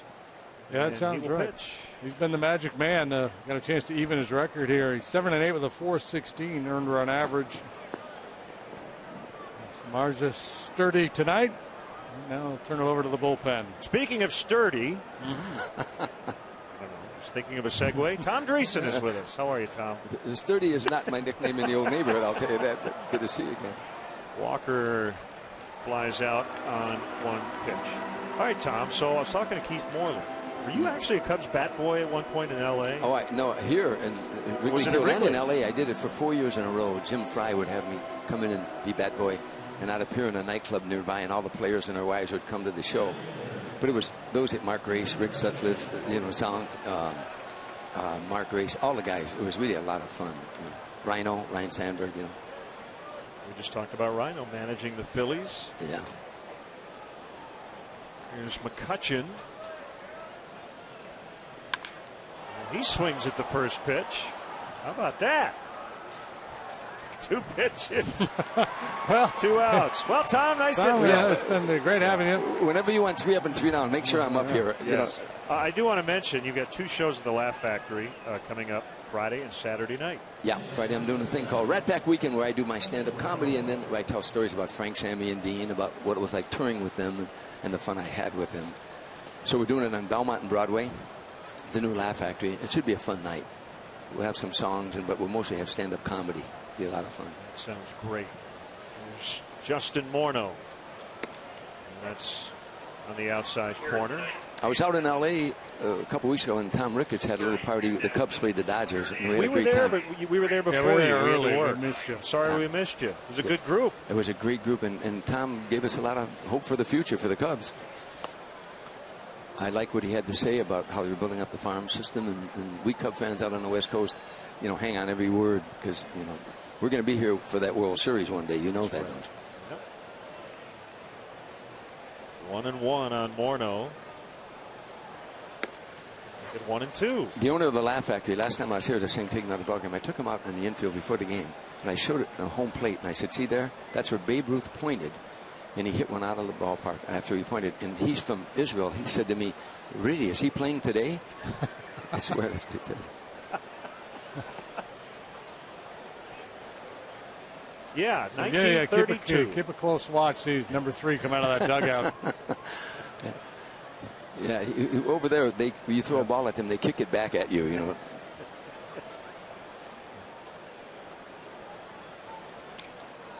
Although I know baseball is a growing sport in Israel. There have been a lot of stories about startup leagues. A little quick pitch, and Morneau just got a piece of it. That's old school right there from Villanueva. Do it. Yeah, that's kind of every fun. other appearance, You got to maybe. be creative. Been on the golf course? Yeah, I've been playing, you know, some golf. This last trip here, I've been on the road now for about 4 weeks, so I haven't played at all. So when I get back, I'll lose a few bucks the first few days I'm there, but I'll get some of the money back. We get a good group out in L.A. Swing and a miss. All right, Tom's going to get his singing voice ready. Tonight's guest conductor for Take Me Out to the Ball Game, legendary comedian Tom Dreesen. Cub fans, are you ready? Okay, let me hear you now. A 1, a 2, a 3. Take me out to the ball game. Take me out with the crowd. Buy me some peanuts and Cracker Jack. I don't care if I ever get back. And let's root for the Cubbies. If they don't win, it's a shame. There it's 1, 2, 3 strikes, you're out at the old ball game. Hey, let's get some runs.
Is nearly complete. The new Mesa facility will have features reminiscent of Wrigley Field with a unique Arizona feel. Fans can place a $100 refundable deposit to secure their priority seating for season tickets. The seating selection process begins this fall. McCutchen will chase this one down, and he will keep Navarro to a long single. Important play there by McCutchen in a one-run game. Sorry to interrupt. Indeed. No, that was very important. That was a leadoff knock. For details, anyway, about the new spring training complex, get in on the season tickets, Cubs.com/Mesa.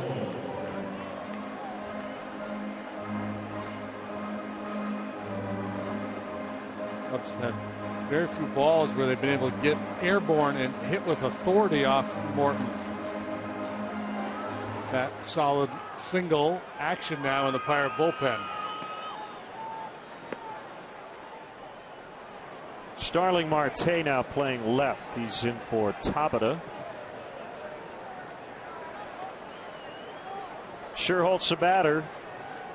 Tying run on with nobody out. Strike called. Pirates in this tight game here. The Reds are tied 2-2, bottom of the 8th in Cincinnati against the Mets. Cardinals lead the Nationals 4-2, middle of the 5th in St. Louis. Bottom of the 5th make that. They've scored 2 in the 5th for their 4-2 lead. Well, the Pirates had to pack for a 7-day, 6-game trip, and maybe more. They could head home after Sunday's game in Cincinnati. They might stay in Cincinnati. Not quite sure where they'll be just yet. They could win the division and not play Cincinnati. Have a little time off.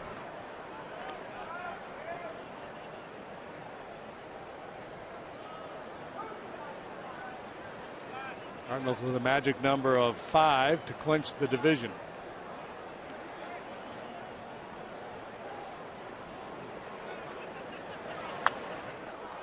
Foul back.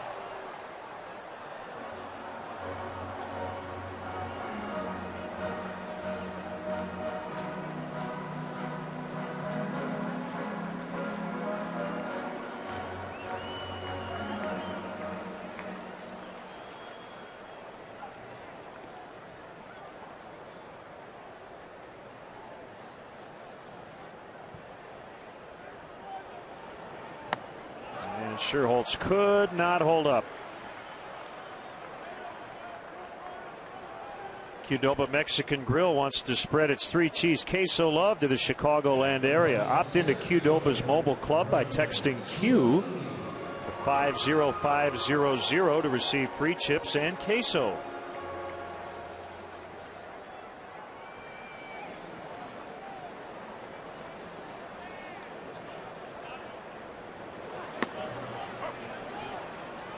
Still has his sinker working. 0-1 on Sweeney.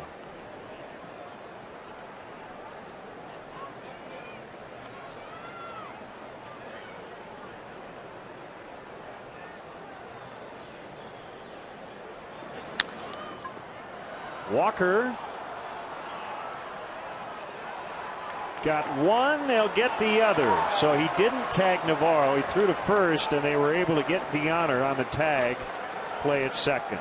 And he's a little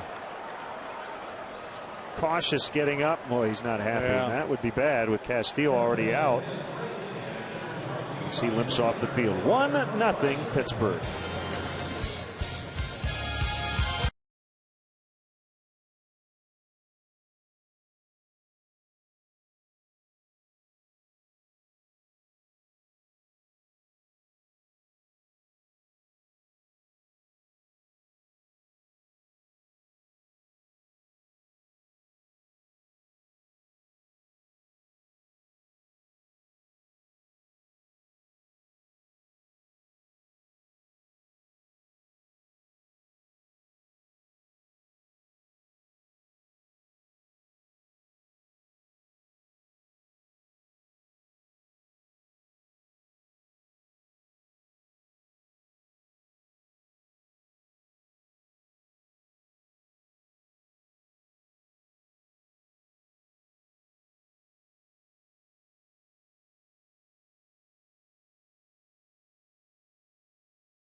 It's another ground ball from Charlie Morton. Deanna Navarro does what you're supposed to do. Don't run into a tag. He slams on the brakes, forces Walker to get the less conventional double play. See, Walker runs out of time. He had to make that throw to first base. It was close there. Navarro just could not beat the return throw to second base. So he did it right, DeHonor did, and just well executed by Walker and the Pirates.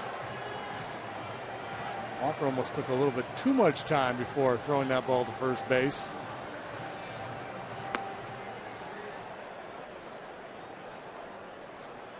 And at the end of the play, Connor a little slow to get up, but he's behind the plate. Hector Rondon is on the bump for the 43rd time in his rookie season. 2-1 with a 5.05 earned run average. Ball has really been jumping out of his hand lately. Recent outings 96, 97, at times 98 miles an hour with that heater. Yeah, Dale likes the swagger, little attitude he says he has now. That usually only comes with experience at this level.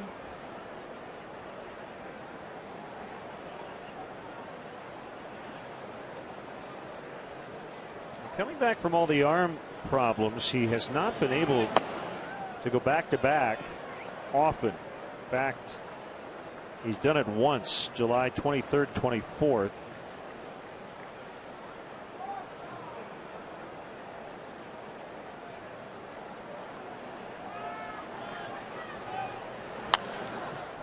Bird fouls off. So he pitched a scoreless inning yesterday and back out there here tonight.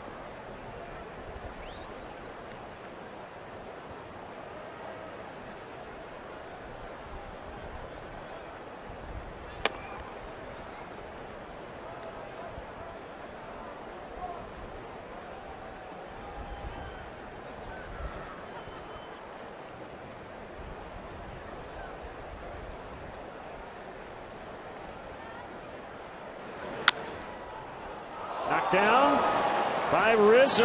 Rondon covering, out at first.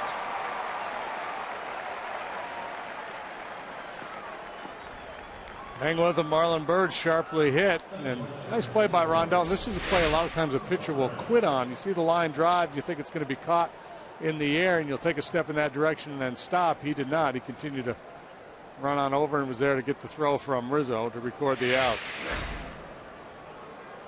Jeff Samardzija tonight, 6 innings, 5 hits, 1 run. It was earned. He walked 4, one of which was intentional, struck out 7. Really good. That 1 run in the first has been it. And there's Mark Melancon getting ready for the bottom of the 8th.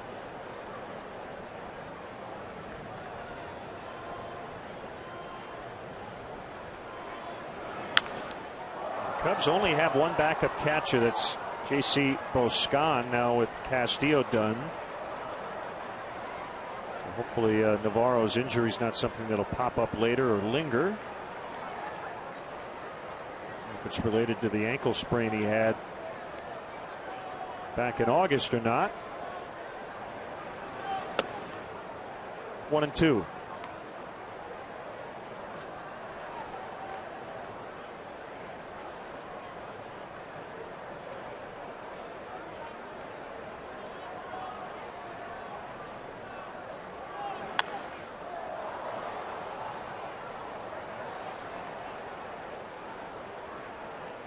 Sure, for a catcher, a guy who all year has caught 2, maybe 3 times a week. All of a sudden catch about 8 or 9 in a row. That's got to take its toll on your body.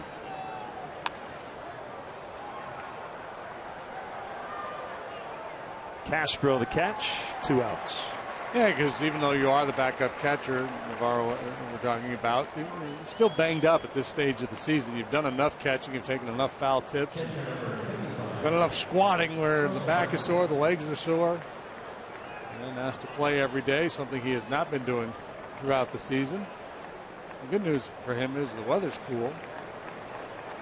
You think he could squat back there for 3 hours? No way. I don't think I could do it. I could squat back there for 3 hours. I just wouldn't be able to get up after it. Nice. They gave you a little chair, a little milking small stool. Yeah. be the harm.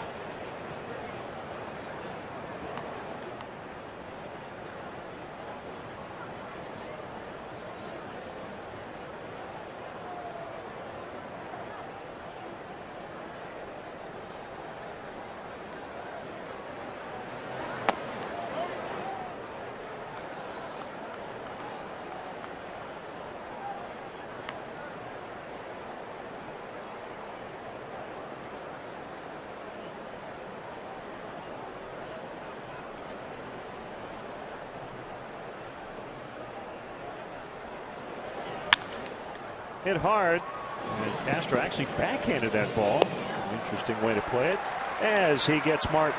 Rondon goes 1, 2, 3. It's late. We're going to the bottom of the 8th, and it's 1-0 Pittsburgh.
Bears linebacker will take you inside the win over the Steelers and preview next week's matchup. And you never know who will stop by when Lance is joined by some special guests and teammates. Only on the Lance and Briggs Show, presented by GWC Law, tomorrow night at 11 on Comcast Sports Net. Clint Barmas will play short.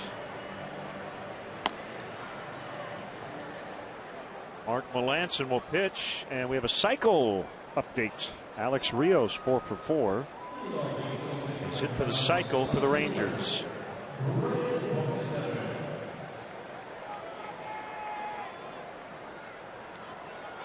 Back-to-back blown saves now for Mark Melanson. He's got Jason Grilli back in the closer's role.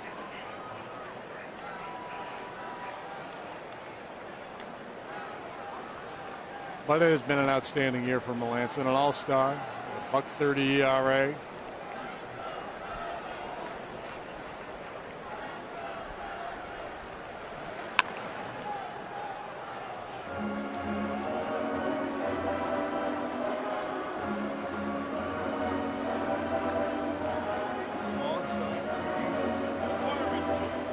Greg on the left, Strope on the right.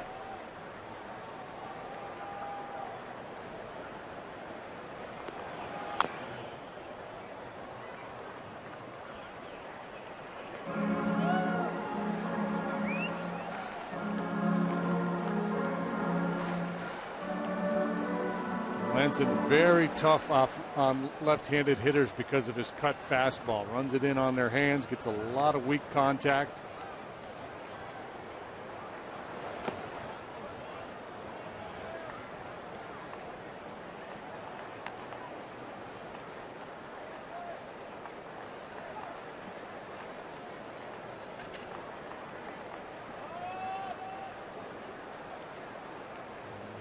Much tougher on lefties than righties.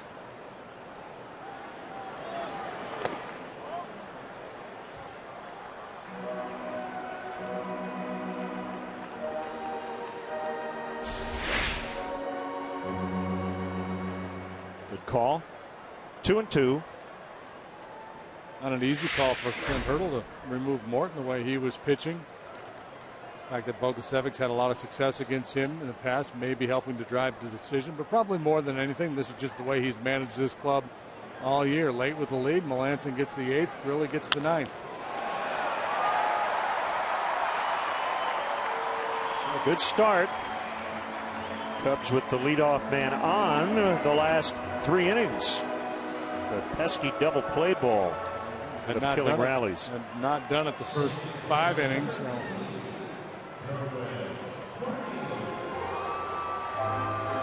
So not quite the ground ball guy that Morton is.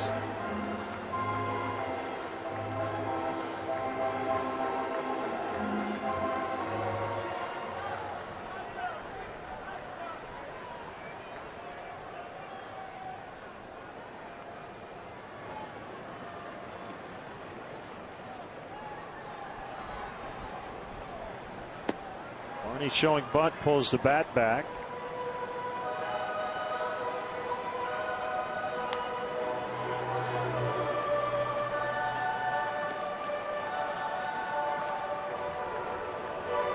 Owens hit into a lot of double plays, is rounded into double play percentage just under 20. The Cub who has a higher double play percentage is Wellington Castillo. Runner was going, so they weren't going to get 2 anyway. As Melanson gets Barney, it goes like a sacrifice. That'll bring up Donnie Murphy. Yeah, I like it. Originally show bunt, and then on the next pitch let him pull the bat back and take a whack at a little hit and run play. I like the thinking there. You show bunt, so you got the infielders on the move ready to defend that bunt. You start the base runner. Create some holes. Unfortunately, Darwin not able to find one of those. He hit the ball hard. He hit it on the ground, but right back to Melanson. But still, at the end of the day, you got a man in scoring position and a couple of chances to get him home and tie the ball game. So pinch hitter Donnie Murphy steps in. Good to see a big group from Peterson Elementary in attendance from Chicago. Hoping the Cubs can come back late.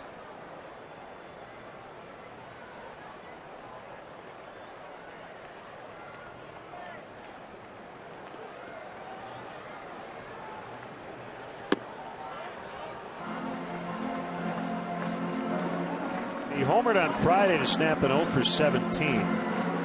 Battling a sore wrist. Just 4 for his last 28.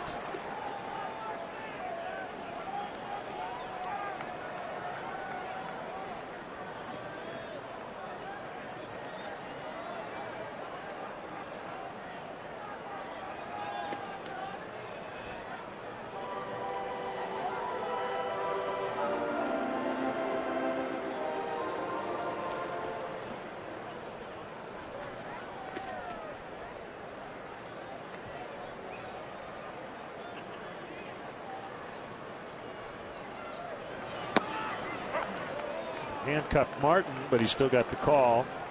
1-1. Martin used to those fastballs cutting away from a right-handed hitter. This one tails, moves in a little bit on Murphy. Almost pulled it off the plate. That's the one that really gets the catcher's thumb. Walker keeping a watchful eye on Bogusevic out there at second base. Bogusevic takes off. He's going to make it. Good read. Well, you decide and you got to go. No hesitation at all from Bogusevic. And the key is to anticipate too. Always be ready for that ball in the dirt. Give yourself a chance to advance. Break the ball in the dirt. Aren't able to block it, but not really corral it. Boy, if ever there was a time to be aggressive, it's this. 1 out in the inning. You're down a run late. It's a very tough bullpen. Cubs have had some base running issues this year, but that was a really nice play. Infield in, 2-1 on Murphy.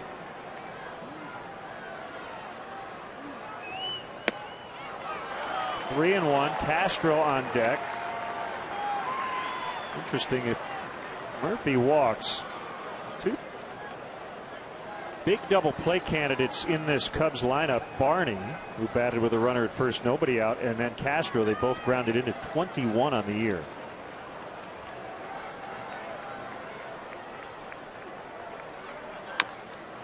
Tap foul.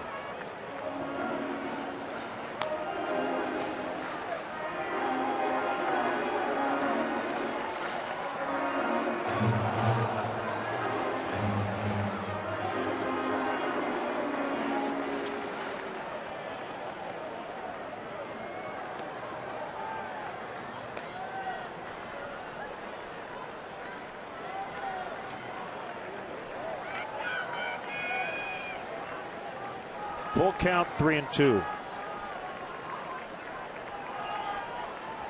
Melanson wants a strikeout, but if not, a walk, probably not the worst thing for him. Whereas Murphy's trying to drive in this run with the infield in. The pitch. Pulled in the left. And we're tied. Donnie Murphy with an RBI single off the bench.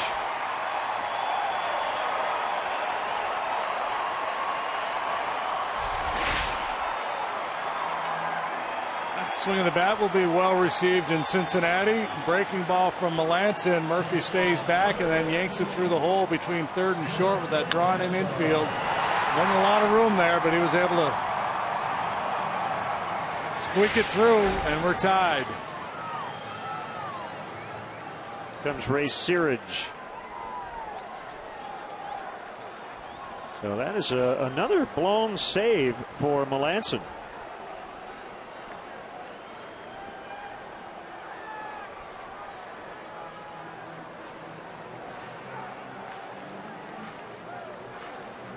Three in a row for him in the last 6 days.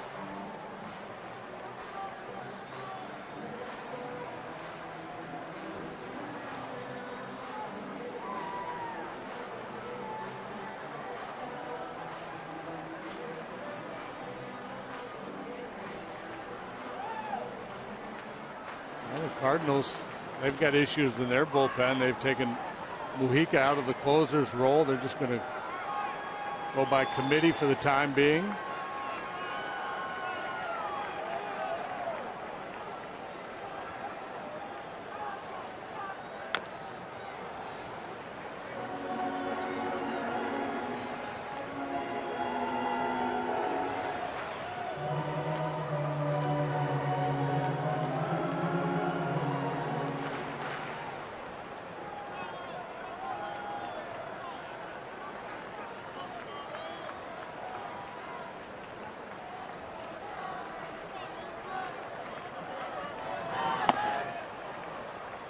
No pitch.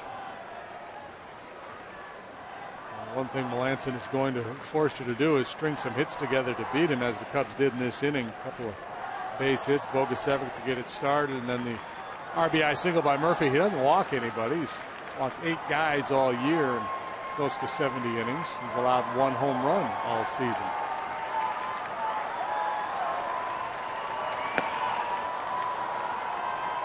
Oh, 2 on Castro.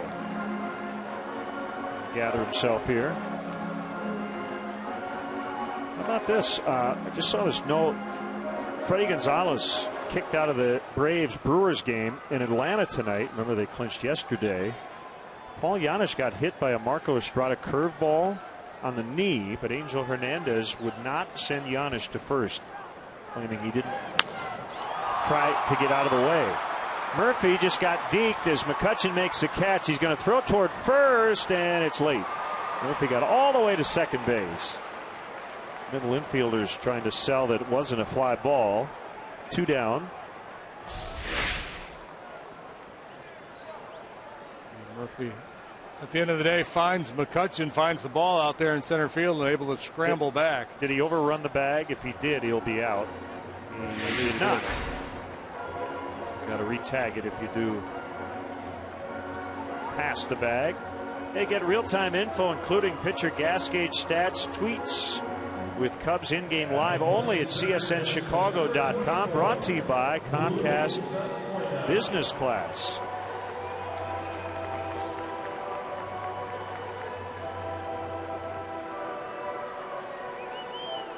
So he got hit in the knee by a curveball, Giannis did, and was not given his base because he didn't try to get out of the way. Right. I don't know if he leaned into it. I haven't seen the video. Well, you see that call once in a blue moon, almost never. Right. I guess, and I think if you were to poll major league managers and say, you know, give me the names of some umpires that would most likely make this call, Angel's name would come up. He gets accused of overthinking things sometimes. Well, and I'm not saying he blew the call in this particular instance. Driven to deep right, hooking, foul. Would have been a go-ahead 2-run homer. It had plenty of distance.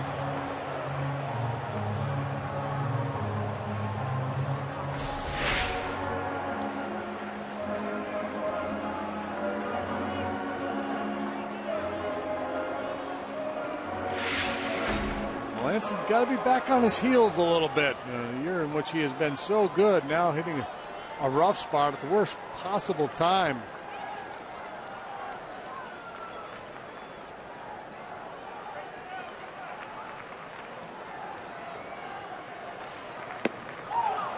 And that will end the inning.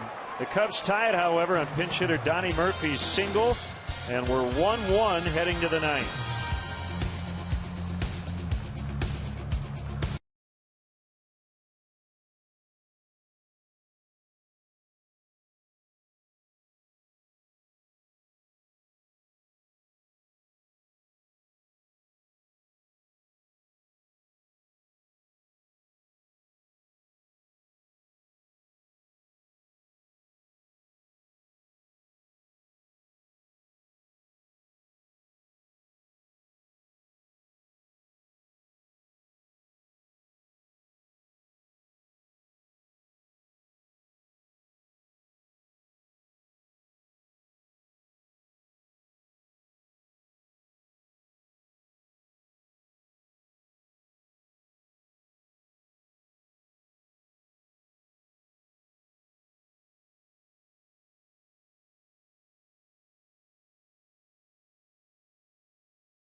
Hey, what do you guys do in the off season? Well, the answer is in part of your question. Off. Just decompress, at least for the first few weeks.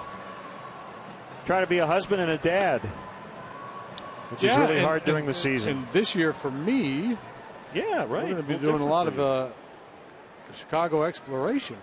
Get out and see as much as we can of this town. A lot of restaurants, a lot of shows to be seen. Maybe even a couple rounds of golf before it gets too cold. I know you did the architectural boat tour today. Second time we've done it. I got to tell you, if you get Kevin, made this guy Kevin a tour guide today. Unbelievable. Speaking of Kevin Gregg is now the pitcher. Good segue. Get you down to the United Center. Check out the Blackhawks. Oh, yeah, that's on the bucket list. Derek Rose will be back. The Bulls.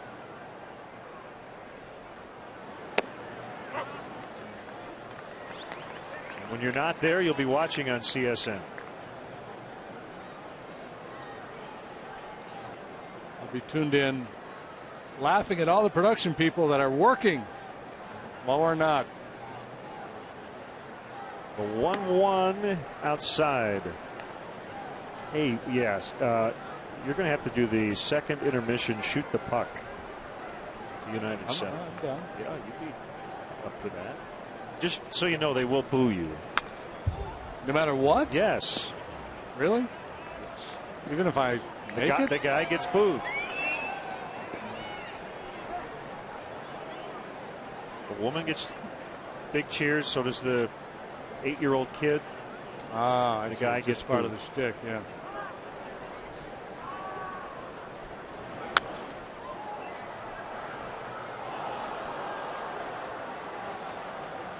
But if you make it, hit it through that little hole, they will cheer. If you miss the net entirely, they will boo even louder. I can handle that. I would go off the boards. Oh, bank shot. Like a bank shot.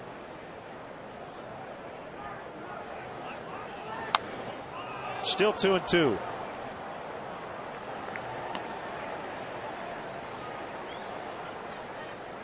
Barmas, part of this, not a platoon at shortstop, a tandem with Mercer. Mercer, the better offensive player, has stolen at bats and playing time away from Barmas, who's considered the superior defender. Swung on and missed. Wanted to go up, and Greg got it up there, and Barmas could not resist.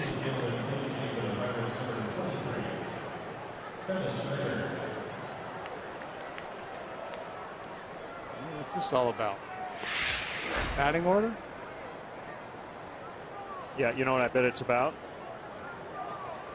Mike DeMuro, the home plate umpire. So when you make a change, the home plate umpire will go over and tell the other manager where the guys go in the batting order. And he'll also signal up to the press box. Well, DeMuro pointed at the pitcher's mound when Melanson came in, and it's short where Barmas came in. Now, if you do the vertical hand signal, kind of like the chop, that means straight up. If you kind of do the thing with your hand, that's the double switch. He didn't do either signal. So what I took that to mean was it was straight up, but he didn't really make the straight up sign. And so Dale may have inferred from that signal that it was the pitcher spot 8 and then Barmas 9. So I think that's why he asked. And I'm fine with it because I kind of had the same question.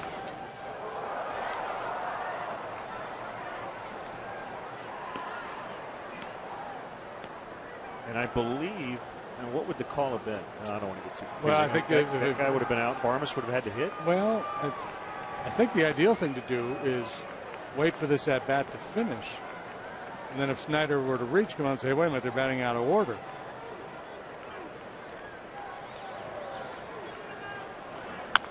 But I think if you're Dale, too, I think the thought was, yeah, Barmas made the out, but that out would have counted. Snyder would have been out of the game probably, and then Barmas would have had to hit again. But you're right, yeah, it would have been mass confusion.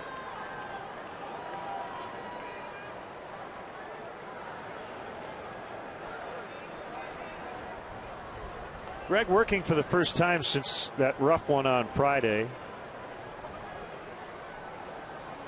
In more ways than one. Took the loss. Had that miscommunication with the manager, or misinterpreted what the message was about Pedro Strop getting some opportunities. I had to apologize for his comments.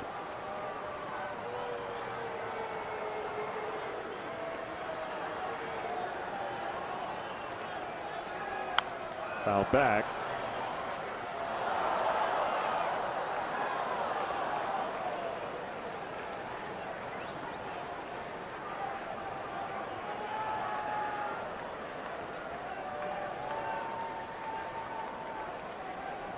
Beautiful night. Great shot of the moon over the lake. Fans on the rooftops watching. Swing and a miss. Strike 3, 2 outs.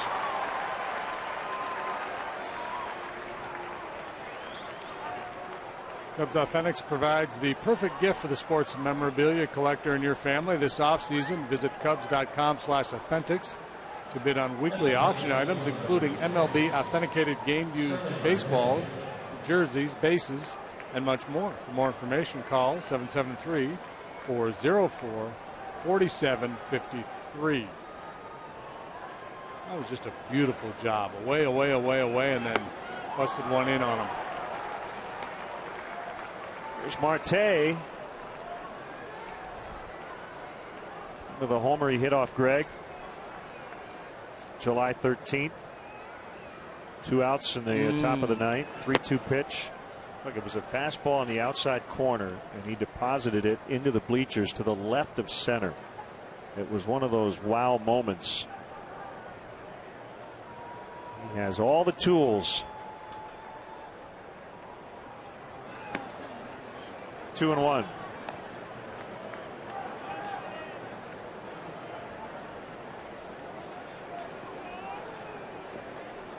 Back slowly from the hand injury, as we mentioned, playing defense and running before recently getting back into the starting lineup. But Tabata has kept most of the playing time out in left. Marte considered a better defender, and he pulls one deep to left. Bogusevic will watch it go. Marte with a 9th inning homer again off Kevin Gregg. Well, that is a sweet, smooth swing, isn't it? Boy, and it comes with 2 outs and nobody on base, and maybe Kevin Gregg, remembering the fastball that Marte hit off of him last time, tries to go a different direction, a breaking ball that stays on the plate. You see Marte with the sweet-looking swing, good engagement of the lower body, and he knew it as soon as he hit it.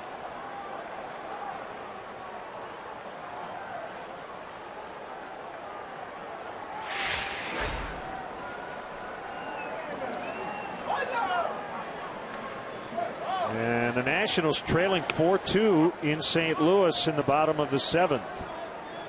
Here it's 2-1 Pirates in the 9th.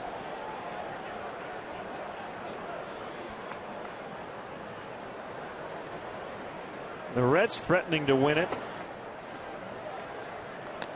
although they did not get that winning run in. They have now gone to the 10th. They had, I believe, the winning run at third with nobody out. Double check here. Yeah. Wow. Chu doubled to start the inning, then stole third. And somehow David Aardsma, the former Cub, got out of the inning. About pulling a rabbit out of your hat. So Mets and Reds are in extras, 2-2.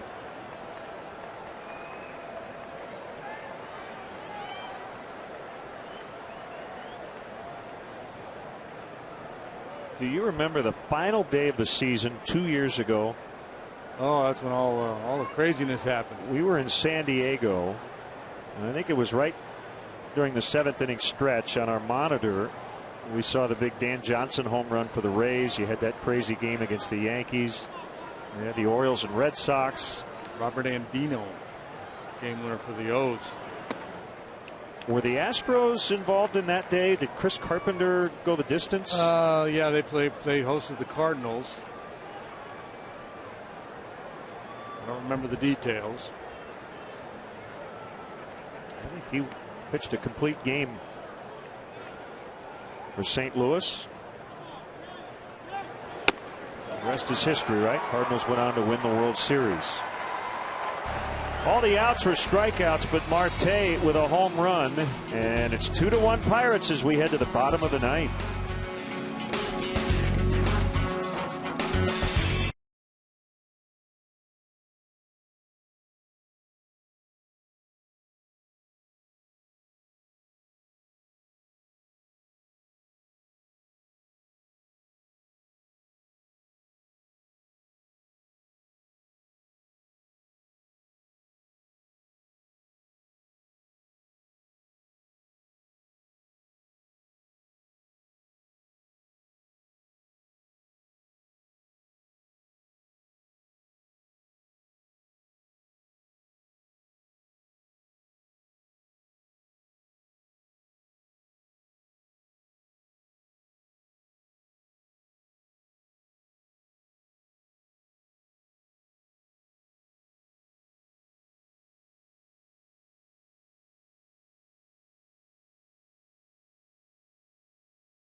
Convention in January.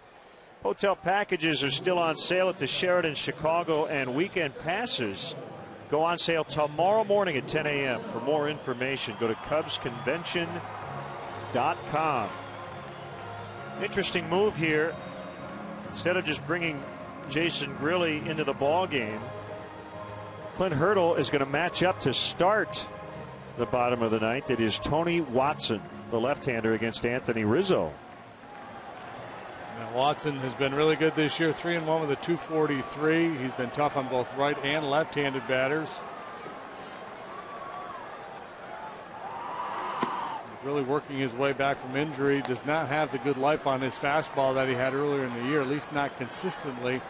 I like this move anyway, whether it works out or not. Right. I think maybe even the more compelling question, I'll ask it after this pitch. Outside for a ball. If he gets Rizzo, now we know Navarro has killed lefties this year. He's on deck. But after that, you got Sherholtz, Sweeney. Now Dale certainly can pinch hit, but would Hurdle stick with the lefty beyond Rizzo? We'll find out. I'm guessing no. Yeah, I am too, just because Navarro's been so good from the right side. A lot just depends on where he is in his mind with Grilli, how comfortable he feels with Jason Grilli right now. If it was June, Grilli's probably on the mound right now. Back in it, 2-2. He slings it up there from a low three-quarters arm angle at 94, and he busts one right over the knees.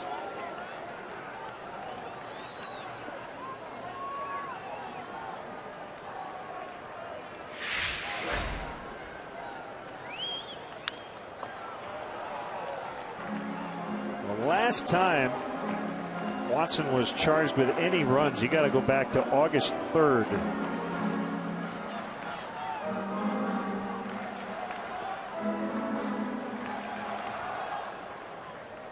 Two very talented. Well, I got three lefties. I got the rookie Johnson, but Watson and Wilson, the mainstays. The southpaws out there in the pen have been really good. They're not just flip it up there, soft tossing lefties. They both have plus arms.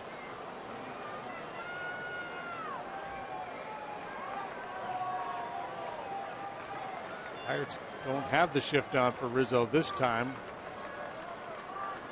Alvarez tight to the line at third. Look at that. That's a fair ball. I was just going to mention it is Morneau with a great pick at the other end. They were giving up the holes on both sides and covering the lines even to the opposite field. We talked about that the other day. How often do you see a ball hit just like that to the opposite way? And Pedro Alvarez was in the perfect spot. Yeah, I think if there's not a lefty on the mound, they don't have him over there. I mean, they're guarding the line a little bit, but with a righty on the mound, I don't think they do. Maybe. So that's it for Watson. Here comes Grilli, who will be asked to get the final 2 outs. It's the Honda call to the pen. It's 2-1 Pirates in the ninth.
They kind of eased him back into this role.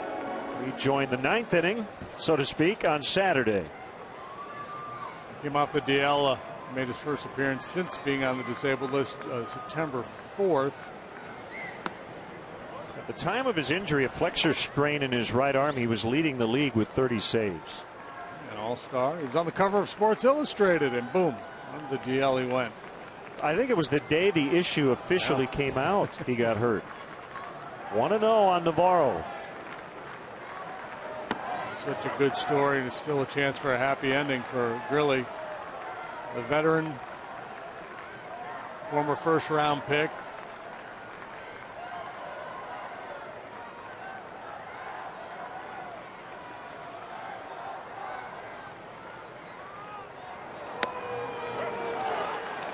1-2.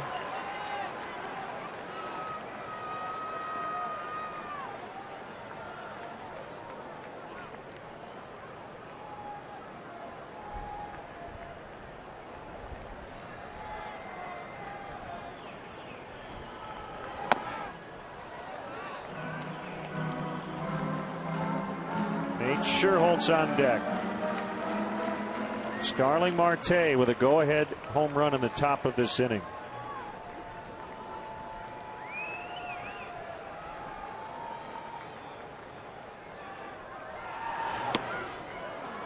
Close one. He took it for ball 3, and it's full.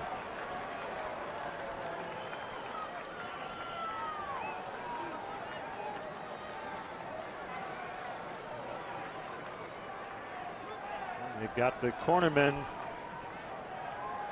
right on the foul lines on the infield.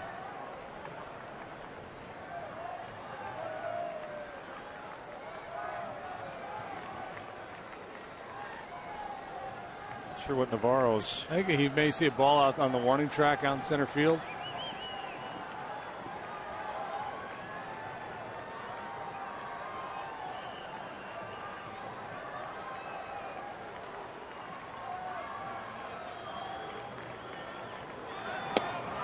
Ball 4, and we'll get a pinch runner for Navarro.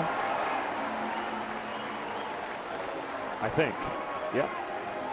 It is Logan Watkins. Which is on the plate, borderline. Look, running our little box there. He was good enough.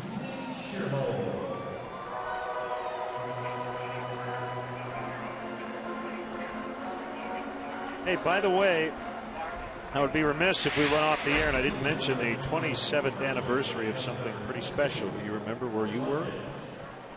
I do, yes, I do. My partner struck out the first 8 Dodgers he faced on September 23rd, 1986. Set a modern major league record. They were highly disinterested.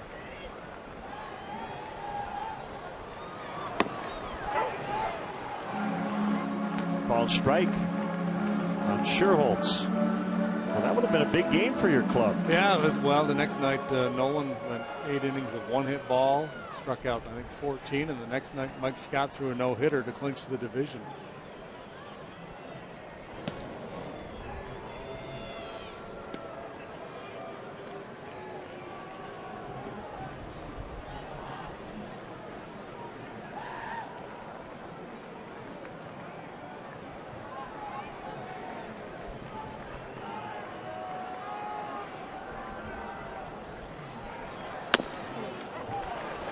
Two. It's funny, we've been talking for a while now about the seemingly foregone conclusion that the Cardinals, Reds, and Pirates would all make the postseason. But it probably doesn't feel that way to Clint Hurdle and his staff. You never feel really comfortable until it's done.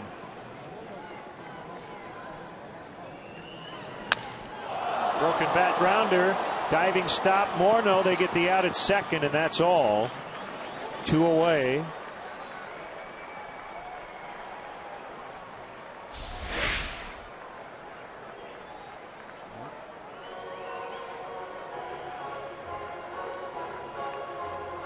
Pretty slick Gloveman down there at first base, lays out, disregards the bat, Watkins has to hurdle over that. No chance to get 2. Yeah, I mean, I think if you're Clint Hurdle, this is the last week of the season. So you don't want to think about the worst case scenario, but you could get swept twice in a series. Somebody else could sweep.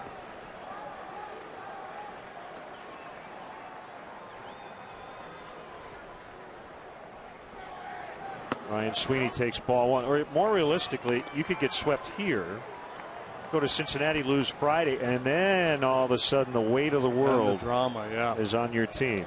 Can they win that one game to get in?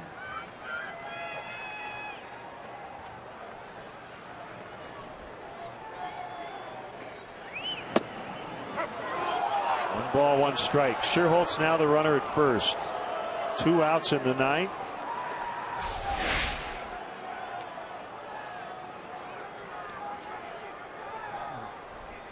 Lower than the one on Navarro. It was called a ball.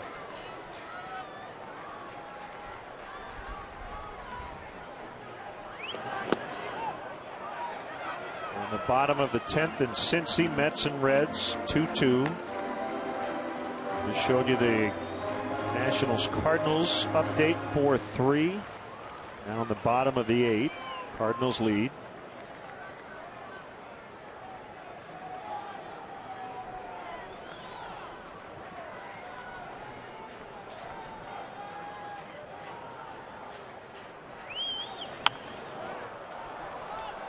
Right now, like this will be the only division to have 3 playoff teams.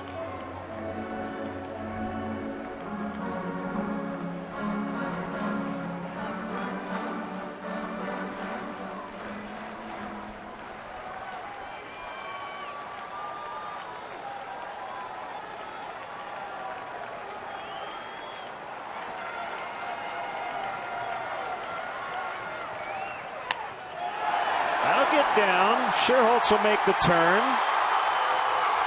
And Bird dropped it. David Bell's going to send him. Throw to the plate. He is out, and the Pirates hang on. Oh, my, what a finish.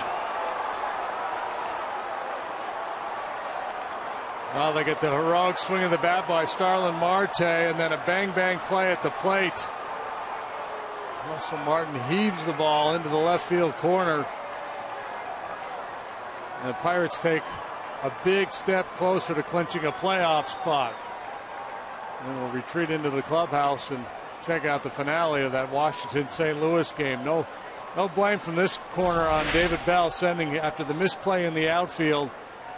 A little clank there. McCutchen quickly on top of it, gets it back in, but the Pirates have to make a play to get him. Close at home. Martin holds his ground, hangs onto the baseball. Scherholtz out. Game over. Well, I'll tell you, Justin Morneau had quite a bottom of the 9th, didn't he, on defense? Made that diving stop on the ball. Scherholtz hit, and then the very quick relay. That's not an easy relay throw. He was so close to the catcher when he made it. Yeah, sometimes you see you throw so hard you handcuff the catcher. He has to drift a little bit. And then turns and flips it to Martin at home plate.